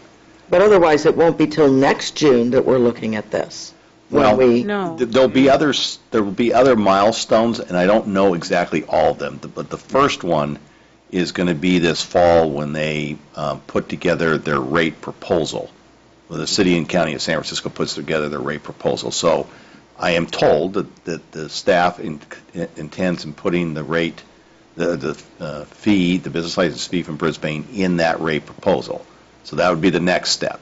And then we will monitor the process as it moves forward, and if we run into trouble, or if at some point it looks like that's not going to happen, or we get some pushback on the amount, or whatever might happen, then it would be the point in time to adjust on our end. Hence, that's why I'm talking about my own comfort, that we go approve the budget with this money in there, and in July you find out not going through. How fast, how quickly can you change your budget? And that's why you set up the priority budget, so that you need to make those changes. You're going from And keep in mind that with depending on what budget adjustments we make, some of them may take time to implement. They may not just be something you can just turn off the switch. So a wind down time, if you will. No, for sure. Right. All right. Always exciting, right? Okay. Thank you, Stuart. Okay, so, and Clay. All right, next on... So could we have a sense of the schedule then, just sort of to reiterate, okay, what's coming up next when in this budget process? Yeah, you have that. Sure. So the next meeting will be May 28th, which is when we'll start reviewing departmental budgets. No, May 29th. 29th, yeah. Yeah. No, we're not doing it on Memorial Day. We're doing it May 29th, the Tuesday. We're going to be reviewing the departmental budgets, and those will be more of the administrative types of budgets. It'll be city manager, finance, human resources, community development, city attorney budgets. Central services will be part of that as well. The library will be included. Open space and ecology will be included. And then on the next meeting for departmental review, which I believe is the June 4th, we'll see fire, police, public works, and parks and recreation. So that will be a lot of the larger departments. And it makes sense to try and do them together, police and fire, public safety, fire and public works, for the fact that, you know, we got the joint presentation on the fire station analysis. Parks and Recreation also has, you know, the idea of the shared service with San Carlos was looked at. So just trying to get all that information on this, you know, all at once. And then the anticipation was that we were going to come back again and go through a preliminary analysis of Parks and Recreation costs by program. It won't have been reviewed by the Parks and Recreation Commission, but at least it'll give City Council an idea of what the individual programs are costing. Caroline is busily working on that analysis now, and then, you know, the anticipation will be with that meeting, we can also talk about any changes that the City Council would like to see to the budget, and then have a budget adoption. It could be at that meeting, or it could be at the meeting on June 18th is the anticipation. But hopefully, if there's no changes that the City Council want to see, or the changes are easily understood, discussed, and I can incorporate them at that, you know, on that night of June. I think it's June, the one for Parks and Recreation costs. I just can't remember what day that was. Yeah, I think it's 5th, maybe? No, it was later. Anyway, we'll get back to you on what day that was. We can get that done on that night. The other thing that needs to be adopted is the fee schedule. I didn't talk about that tonight. I'll talk about that next week with the finance department, because that's one of the things that I do. But what I do traditionally is look at the fees and increase them based on inflationary expenditures. The only issue I think will be is the Parks and Recreation did spend a little bit more time talking about the Mission Blue fees that the City Council asked them to look at, and I'll bring that back with the Parks and Recreation budget. They have a slightly different recommendation than what the subcommittee had. So, just trying to get all that done, and we'll bring back I'll bring back the resolutions at our last budget meeting, so that way, if council wants to, they can adopt it then, and not burden another regular City Council meeting with budget. I know it takes up a lot more time than other items. All right. Good. Okay. Staff report, City Manager's report on upcoming activities. Yes, Mr. Mayor. I got a report in this afternoon from the fundraising chair of the Mothers of Brisbane, Jennifer Bousquet, who wanted to just update us on the fundraising efforts. They have pledges of $18,450. Which includes $2,500 from the Chamber, $5,000 from UPC, and 98 reservations for Stars.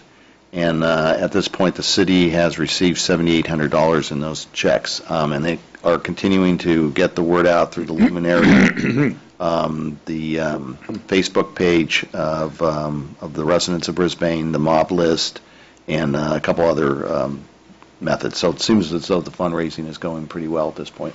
Yeah. They're quite a force. They know how to get out there and get the job done. So, yeah, no, the mob's awesome. great asset to the community. Yeah, mob rules. All right. Mayor and Council matters, subcommittee reports. Do you have? Yeah, I have one thing is a question and then just a short report on the oversight panel.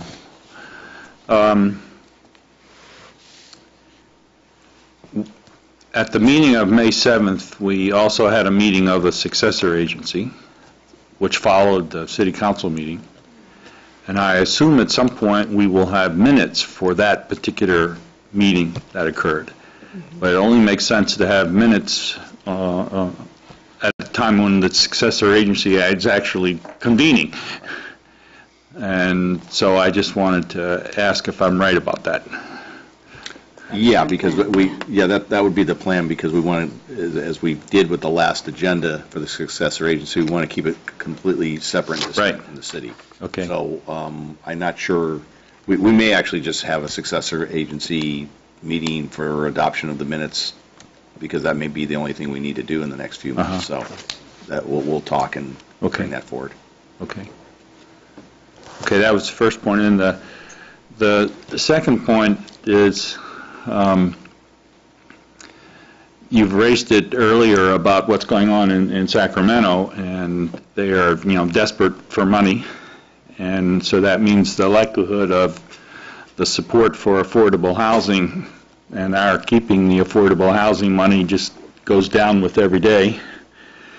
But that also raises a whole bunch of questions about the property that we own, in reference to particularly the affordable housing property. And that all gets caught up in the oversight panel because they have some say about that. But one of the things that we discovered, which I think is helpful, is that there needs to be an accounting for the property assets of the successor agency. And they need to be, quote, appropriately disposed of at some point. But so far as we can tell, there doesn't seem to be a deadline for that. So I don't know whether that's going to change in Sacramento or not. But as of now, that is the situation. So the oversight panel doesn't have any real urgency about meeting in order to deal with that because there's no deadline. But at some point, that will have to be addressed. And it's my understanding that the property that's clearly public property, like the community park, would be proposed by the oversight panel to become a part of the, I guess it would be the city of Brisbane's property. But then there are they will ask questions as to whether there's some things that could be sold and the money generated to be distributed to the pass-through agencies, and all of that will have to be addressed in the future. And I'm still very, I must say, after reading what the Department of Finance proposed as a way of their cleanup legislation, I know you're sort of, Stuart, kind of optimistic about the $2.6 million that the city basically advanced to the redevelopment agency to help in the marina refinancing, but I'm quite worried about that. And so that might be another hit that we'll take. I hope not, but it's conceivable. Okay. Thank you. So my good news for tonight. I would just add that I think the way the process will probably work is that the successor agency will put together a proposal with regards to the asset management. So that would come to the city council sitting as a successor agency.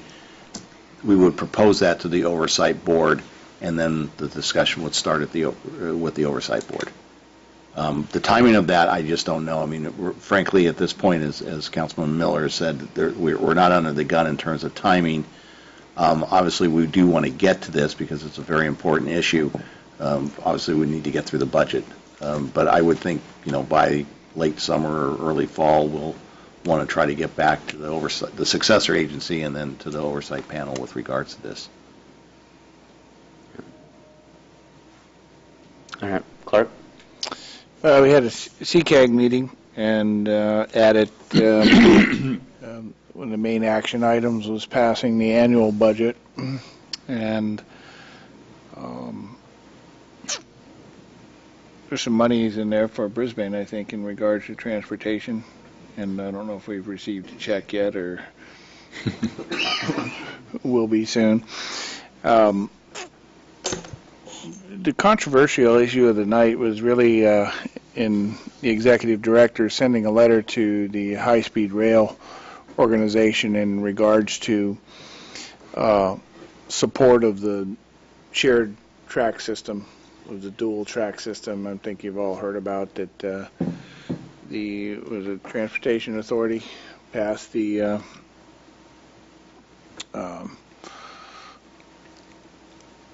shared track system alignment, and that was supported by everybody, but a lot of cities brought up their concerns on this particular letter, mainly because they were saying that they supported, in the letter, said it supported the high-speed rail's business plan, and nobody there read it.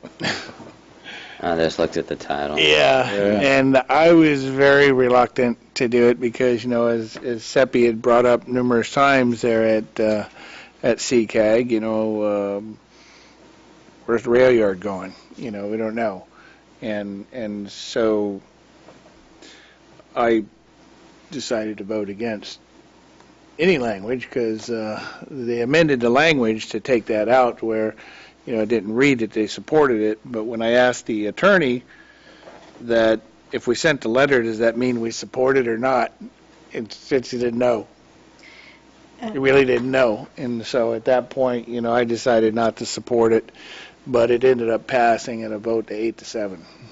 8-7? 8-7. Wow. So there was a lot of concern on that, and mainly it was because nobody knew what was in the business plan. Right. You know, it's like, okay, yeah, we all voted for high-speed rail and want it, you know, and yeah, there's a two-track system, but exactly what does that mean? And, you know, what are the inner workings? And nobody really knows that, and that wasn't really defined in the business plan, supposedly, but nobody had read the business plan, so a lot of people were very reluctant to vote on it. So, Can I add something to this? At the TA, the resolution came for approval that we support the electrification of the Caltrain, which I support that. Our city supports that. At the same time, my question was, by Brisbane approving this MOU, is there any chance that our city might be impacted down the line, under fine lines or whatever, that it might come and bite us in the rear somehow, some way? They told me no. It's on the record and all the way there. So that is passed. Everybody is approving the MOU, even cities that are on PCC that are adamantly against what's going on. The other night I was at a joint meeting of MTC and ABAC, which lasted until 12 o'clock midnight.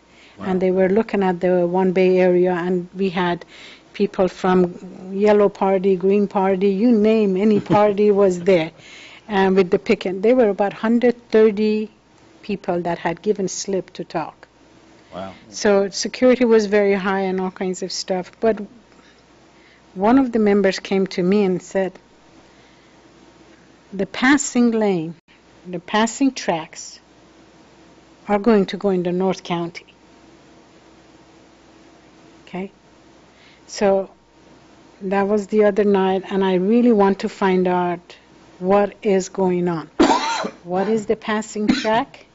How is it going to impact our development, our baylands? They said that it's going to be in the north. we already have them. We do. Yeah. We have one where I think there is one in Redwood City that is really not quite used, and then down the line in Lawrence area and whatever. But the eyes are here for passing track. The comment that was made to me, passing track is going to go up north. Brisbane, South City, Millbrae, And my antenna is just really going crazy. That yes, we do have that, but what are they talking about? Okay, Samtrans, I've been really upset about this. I think Samtrans is, and I've said that in many meetings, for the sake of money for Caltrain, for Samtrans, they're willing to sleep with anybody that gives them the money, even if it's going to to me, in my opinion, plus other people, that they would, to get the money for what they need for Caltrain, even if it negatively impacts San Mateo County, they would do it. I'm really concerned about that. Samtrans, the name is Samtrans, but they're really supporting the efforts of requests from San Francisco and Santa Clara. I'm concerned about this maintenance yard, passing tracks. Did you know anything about it? Not the passing tracks, I Yeah. haven't heard that. This is a new one that, Well, passing tracks currently exist Yes. with the Baby Bullet. Yes. And those are in Brisbane. yes, You know, and that was done in the last 10 years. but It was when they redid it, so. see, this is what happened, my dear Clark. Yeah. San Francisco Airport comes and puts all kinds of noise over our head Right. because the history shows we have that. Passing track, we have that. But are we going to have the impact of all this high-speed rail? Do you see, just because we've had passing tracks? Well, yeah, I mean, that's what they would be looking at. Exactly. Yeah, Exactly. they would be looking Right. exactly that, because, I mean, So we're one of the few cities that have 4-track alignment, and of course they're going to look at it. correct. I mean, that's academic. You know, ABC, yeah. that's the Yeah. elementary. So one way or the other, Brisbane is going to be impacted heavily. The Bayland is going to be impacted heavily. We need to extend the meeting a little bit. Oh, So moved. to, To 11?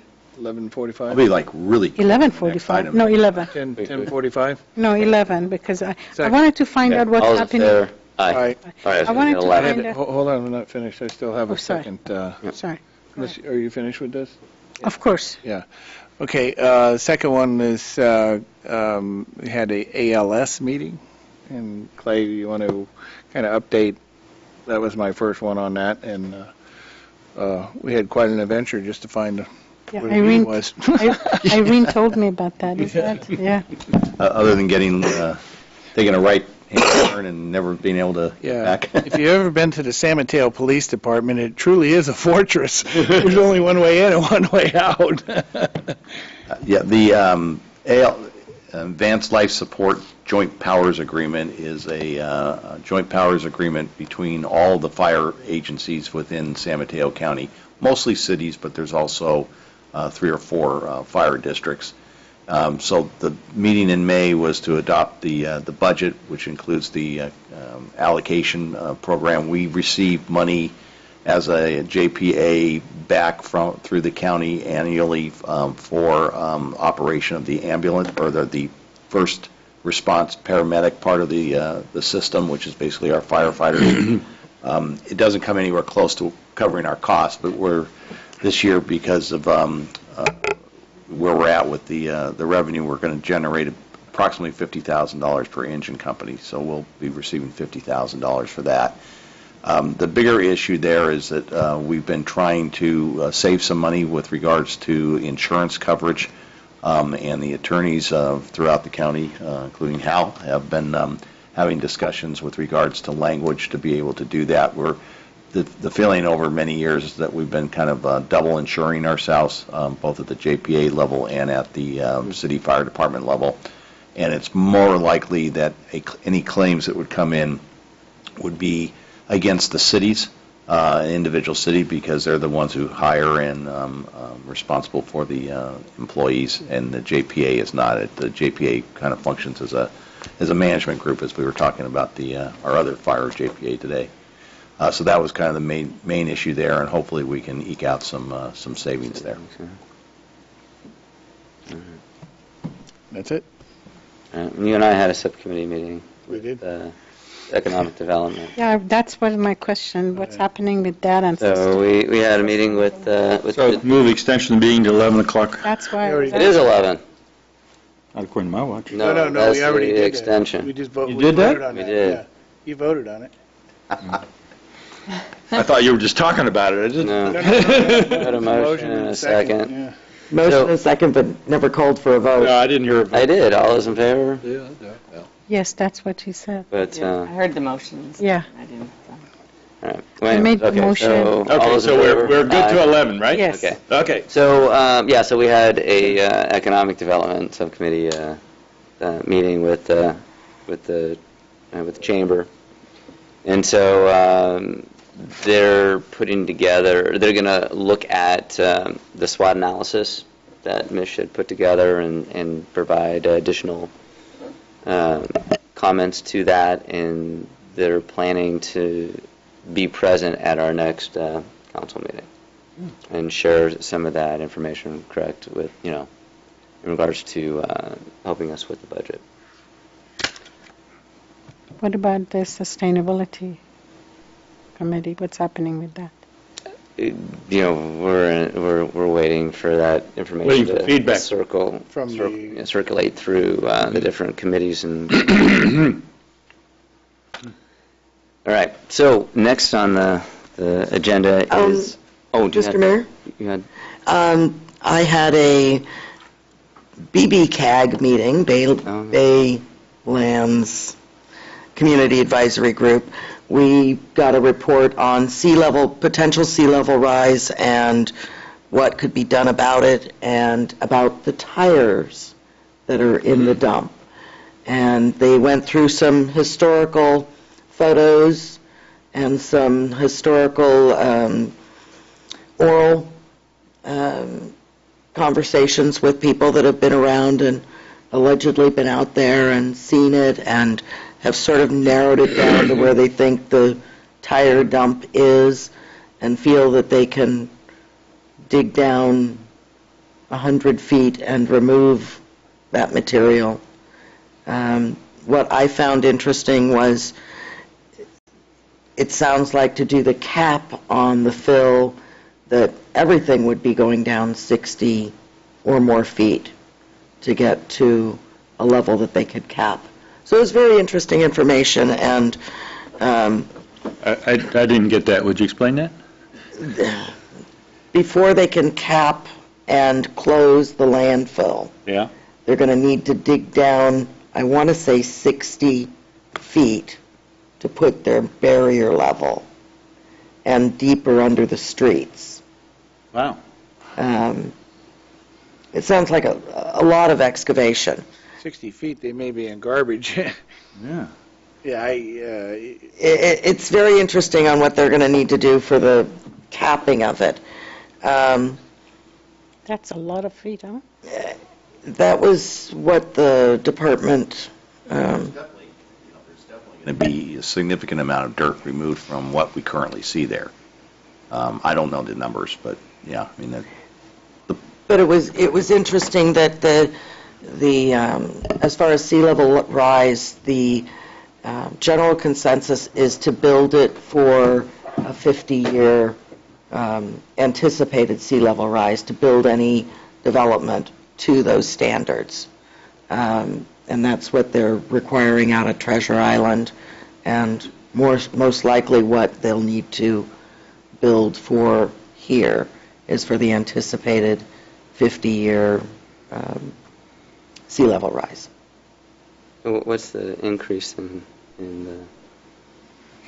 the Well, there's a lot of variables inches, on feet? definitely feet. Definitely feet. But it's under good, bad, and worst case scenarios, so it's quite a bit like our budget, where they really don't know what that 50-year anticipated level will be. It could be as little as 13 feet. It could be as much as 69 feet. Geez, that is that's significant. Big difference. Very significant. If I could piggyback on that a little bit, in regards to the tire dump, they actually went back and looked at some of their core samplings that were taken in these identified areas and found that at a certain level it was consistent with tires. It was, like this type of rubber that, could be tires and stuff like that. And also they did, it was a similarity to sonar, but it wasn't exactly Magnetron. called sonar. Magnetron. Okay. Different various levels of magnetrons, but this particular one, they actually identified a spot that maybe where the D8 caterpillar is buried or was buried, that they identified a spot that Right. potentially could be there too. Uh-huh. So, pretty interesting. Yeah. Yes. Was very interesting. I didn't hear any part about removal. Well, they talked about that the tires themselves are not hazardous, and that they use tires in many landfill projects, and for fill on shorelines and things, but that the tires would be a hazard because of the amount of give to them, and that they need a not so much for buildings, but for parking lots and parking garages, they will need to have a firm floor. So they would have to remove those to get to a firm floor if that's where there would be asphalt or parking or that kind of structure. A building would be on piles, and it wouldn't be as difficult to build over old tires because you wouldn't have that same instability. So it really depends what use they have for it, on how they believe they're probably going to have to take out a lot of that. And one of the larger areas is buried under that big pile of rock out there. Just taken from their aerials, the old ones. So anyway, that's just basically an acknowledgement. It's never been acknowledged before. Right. That there is a tire dump out there. Well, and the other thing that was interesting in the meeting was the BBCAG committee members were, for the most part, very excited to get the EIR training that was going to be going on, and thought that that was going to be a good asset for them. That's nice. Yeah. Just quick report. It doesn't relate to subcommittee of the city, but LAFCO is doing investigation or not, working with the attorneys and the district on the mosquito district about the embezzlement of $450,000. They retained Bridget Hansen as an attorney, and they means the district. We're saying that we're sorry for this happened. Please do not fold us and put it into county. We're taking measures to correct it. And really, when you will look at the measures they're taking to improve their internal control, Stuart, you would have hit the roof. There is no way you would call that. It was just like slapping their hand, don't do it. Internal control that they were doing is like they would no longer accept any automatic deposit or, yes, like if you want to automatically deposit your check, no longer is allowed because that's automatic. Nobody sees. They have assigned the chairman, the general manager, to be responsible for all coding of the invoices. Imagine, Clay, you responsible for coding of all the invoices, because this way you're forced to see things. I mean, That's a good idea. Ridiculous things. I mean, truly. Wow. So That'll save my staff some time. yeah. So I've been really upset about. You talk about internal control. The worst part of any operation is the internal control that you have to work on. But I think you needed to be there. You would have appreciated. But we didn't approve their suggestions. All the money they spend on Bridget Hansen. We insulted them a little bit too, but it's taxpayers' Part of the money. plan, We're yeah. part of it. So they're coming back in July. All right. Next on the agenda is Yes. item B, creation of a council subcommittee on Sierra Point design guidelines. Do you want to talk about Sure, that? Mr. Mayor.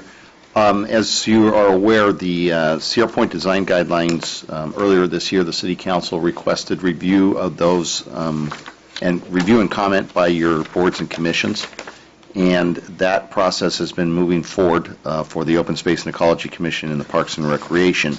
However, we've gotten caught up in this whole redevelopment dissolution process, and the design guidelines are directly impacted by the fact that the redevelopment agency owned the shared use parking, which was contemplated to be in the land exchange that would create the park area. So we aren't going to be able to move forward with that for the foreseeable future. Not quite sure how soon we're going to be able to work our way through those issues, as we talked about that quite a bit earlier. The law is unclear with regards to how these things get disposed. There is cleanup language which may or may not assist or may not help or clarify the issue. So I think we're kind of in a mode where we're going to be probably held in neutral for the next 6 months to maybe even a year with regards to this issue. So the thought was, and I know there had been some discussion at the council level about taking this time to kind of go back and improve upon the design guidelines, try to work through some of the more difficult issues.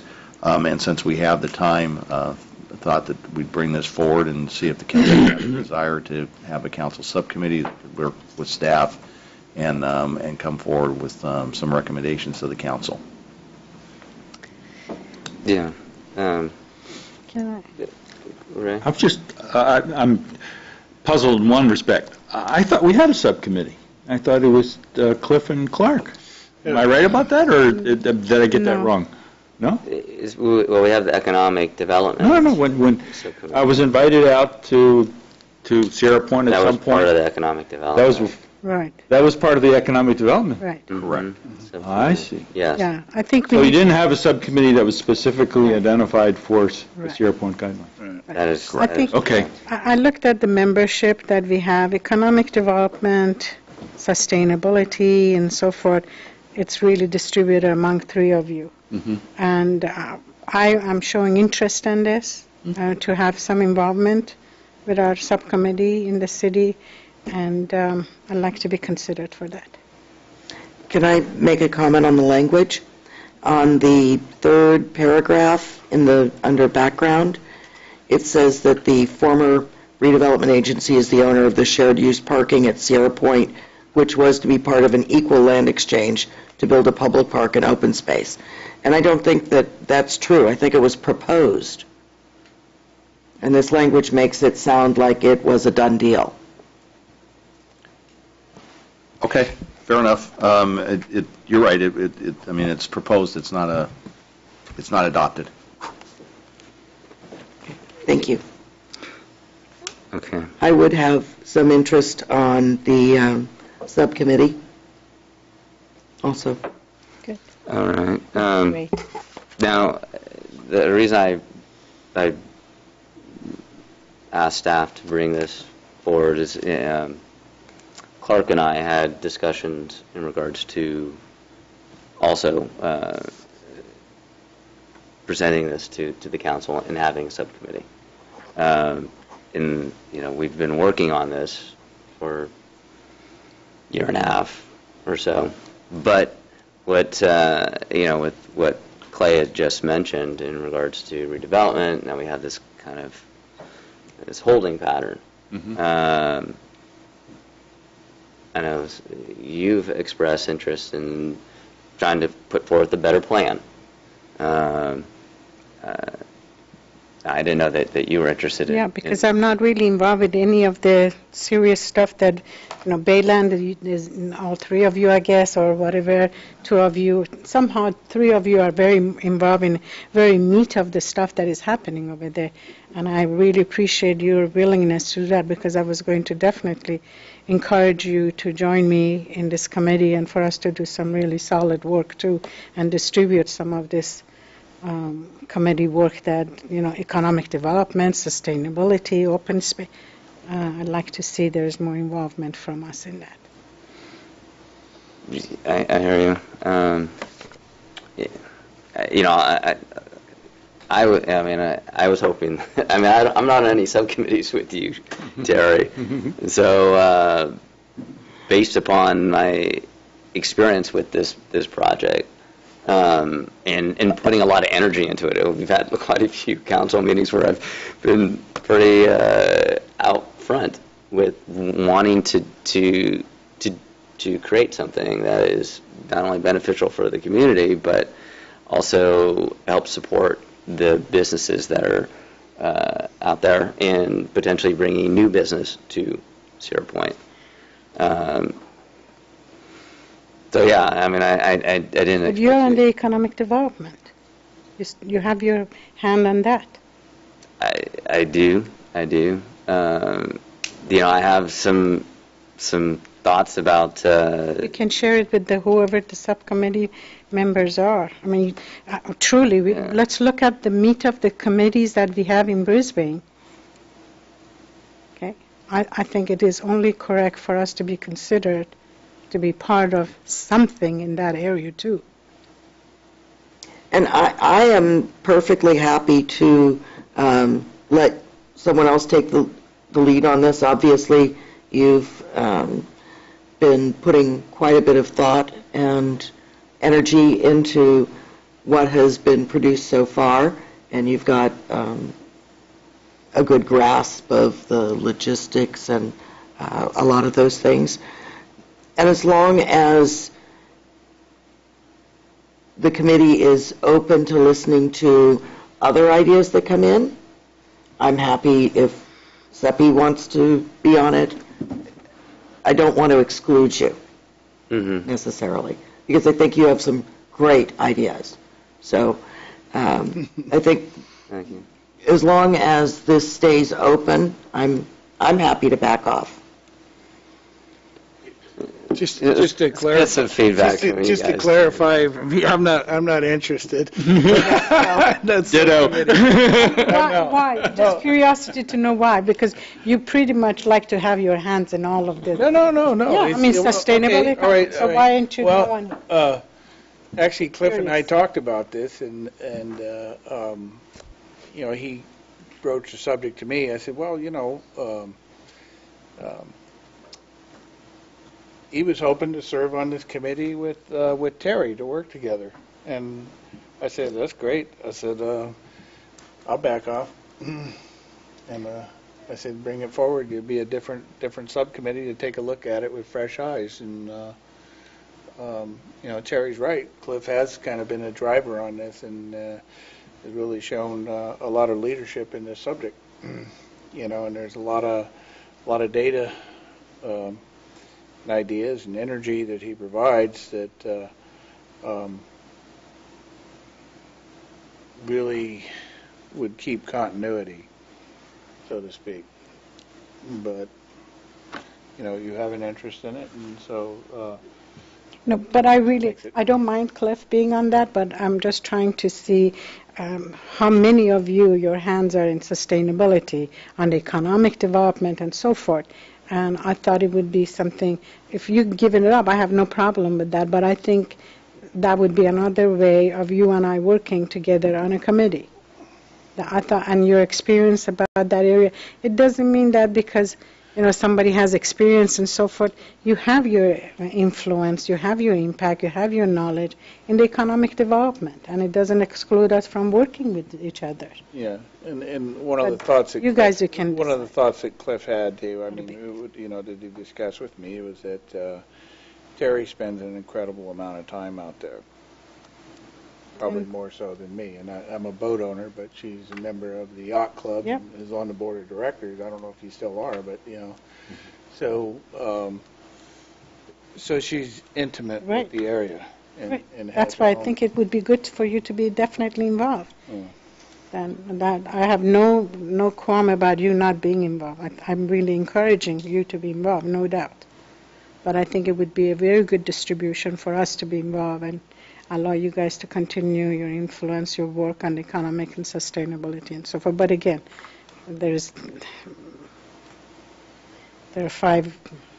So you guys decide it's not a. Do you want to provide any comments, Ray?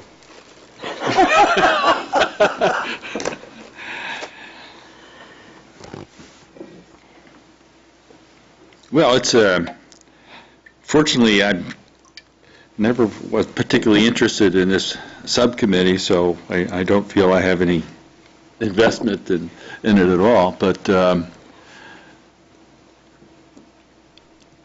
we have, I guess, 3 people interested in a 2-person subcommittee. And I guess, I don't know how Clark feels, but I'm sort of reluctant to, to pick 2 of the 3 or something like that. I don't know, it doesn't make, it would seem to me that it's something that, the 3 of you need to work out, and I'm not sure I want to be in the position of saying, okay, you 2 are better than the other combination, so, I don't know. Well, I'm not willing to arm wrestle anyone for it. I'm certain that one way or another, I would get my opinions out to the people on the subcommittee so that, and to members of the open space and ecology and everybody else who should be involved in this. And so I don't worry about being on the lead in this and don't feel I need to be. How about if I narrow this down? I'm going to make a motion to nominate Terry to this subcommittee, just one person. Then Cliff and Seppi can talk it out. I brought my reason. I mean, I feel that Cliff is in this. You are in this. In regards to that area, Baylands, and I do have expertise, and I definitely understand what are the issues. Mm-hmm. And I think it would be good for us to have some decent involvement in the committee in Brisbane. That's where I'm understanding. You're saying you're not on any Not in any substantial, no. I'm not trying to minimize my role in the committees that I'm in, Finance Committee. But other than that, it's really I'm in committees that really do not have major impact on understanding the issues that we have in the Sierra Point and so forth. The major committees that I considered to be highly qualified was economic development that I'm not in. This is another way of having that expertise, having that learning opportunity. But again, if you want to you guys have done this in the past, just go ahead and make your decision. But I think it would be great for Cliff to take some role in this. Jeez. This Yeah, is your spot baby. there. Yeah, I know. I mean, I have put a lot of time into this.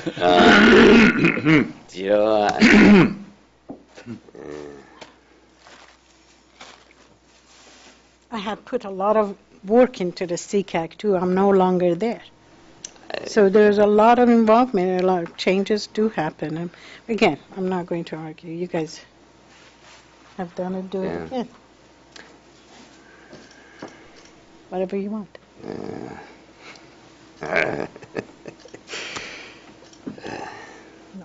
Okay. I think Terry definitely. Like Terry would be. All right, so Sebi,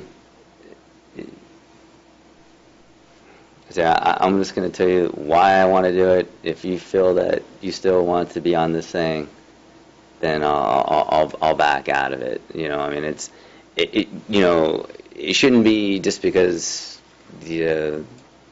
personal thing.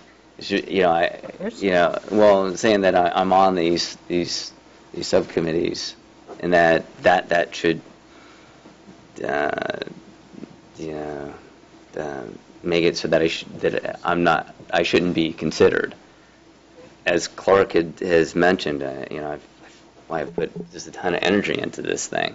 I feel like we're almost there, to bring it before the council, and I would just love to have that opportunity to finalize it and to work with Terry, who has expressed concern about it, and it's like, okay, that I would love to be able to do that with her, and I'm not on any subcommittees whatsoever. I'm not either. With Terry. I'm not either.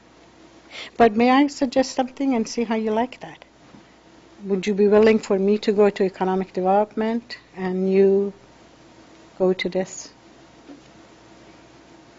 Would you consider that? No. No, I wouldn't. Okay, then.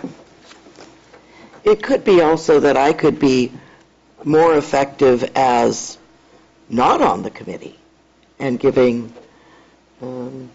feedback, what would you call it? That's a polite way to put it. I'm not even quite sure. Put it in politely. That is, I think we need. Because I think the most important part is that you get more than one person looking at something and coming up with ideas, and then bringing it back where a discussion can be made within the group. Mm-hmm. And I realize you've got a lot of time and energy invested in this. You've done a lot of research. You've really been a proponent for getting design guidelines out there. And while I didn't really agree with what your ideas conceptually looked like, I think that your efforts and your understanding of it's very important. But I am certainly willing and happy to let Seppi do it. I'm happy to do it, but I don't want it to be, especially on a project that is 6 months or a year out from needing a resolution. Mm-hmm. I don't think that we should burn any bridges tonight. Well, you know what? Let me share this. Cliff, you guys need to definitely be mindful about getting all of the rest of us involved in some of the committees. But in light of what she said, I think she's a valuable member. She needs to be there. And reluctantly, I'm going to back out. But you need to consider something to do with economic development for me to get involved in other stuff. There has to be something meaningful for me to be involved in some of the committees in Brisbane. This is very important to me, and it can't be just among three of you. But reluctantly, I give up because of the comments she made. I know she has the qualification, and I want her to be involved. Not because of, somebody else has more expertise or whatever, but I think it would be absolutely fantastic. Because of you, I'm going to back out, not because I really think it's the right thing for me to do. May I suggest we table this? No, just go. No, just give it to. I'll make a motion to appoint Terry and Cliff. He wants it, let him have it. I made a motion. All right. Do we have a second? Or do we want to table it? No, I'm. I'll second it. Yep, seconded, and Right. it's only 7-8 months. Go ahead, do it. All right, all those in favor? Aye. Aye. Aye. Okay. And thank you for your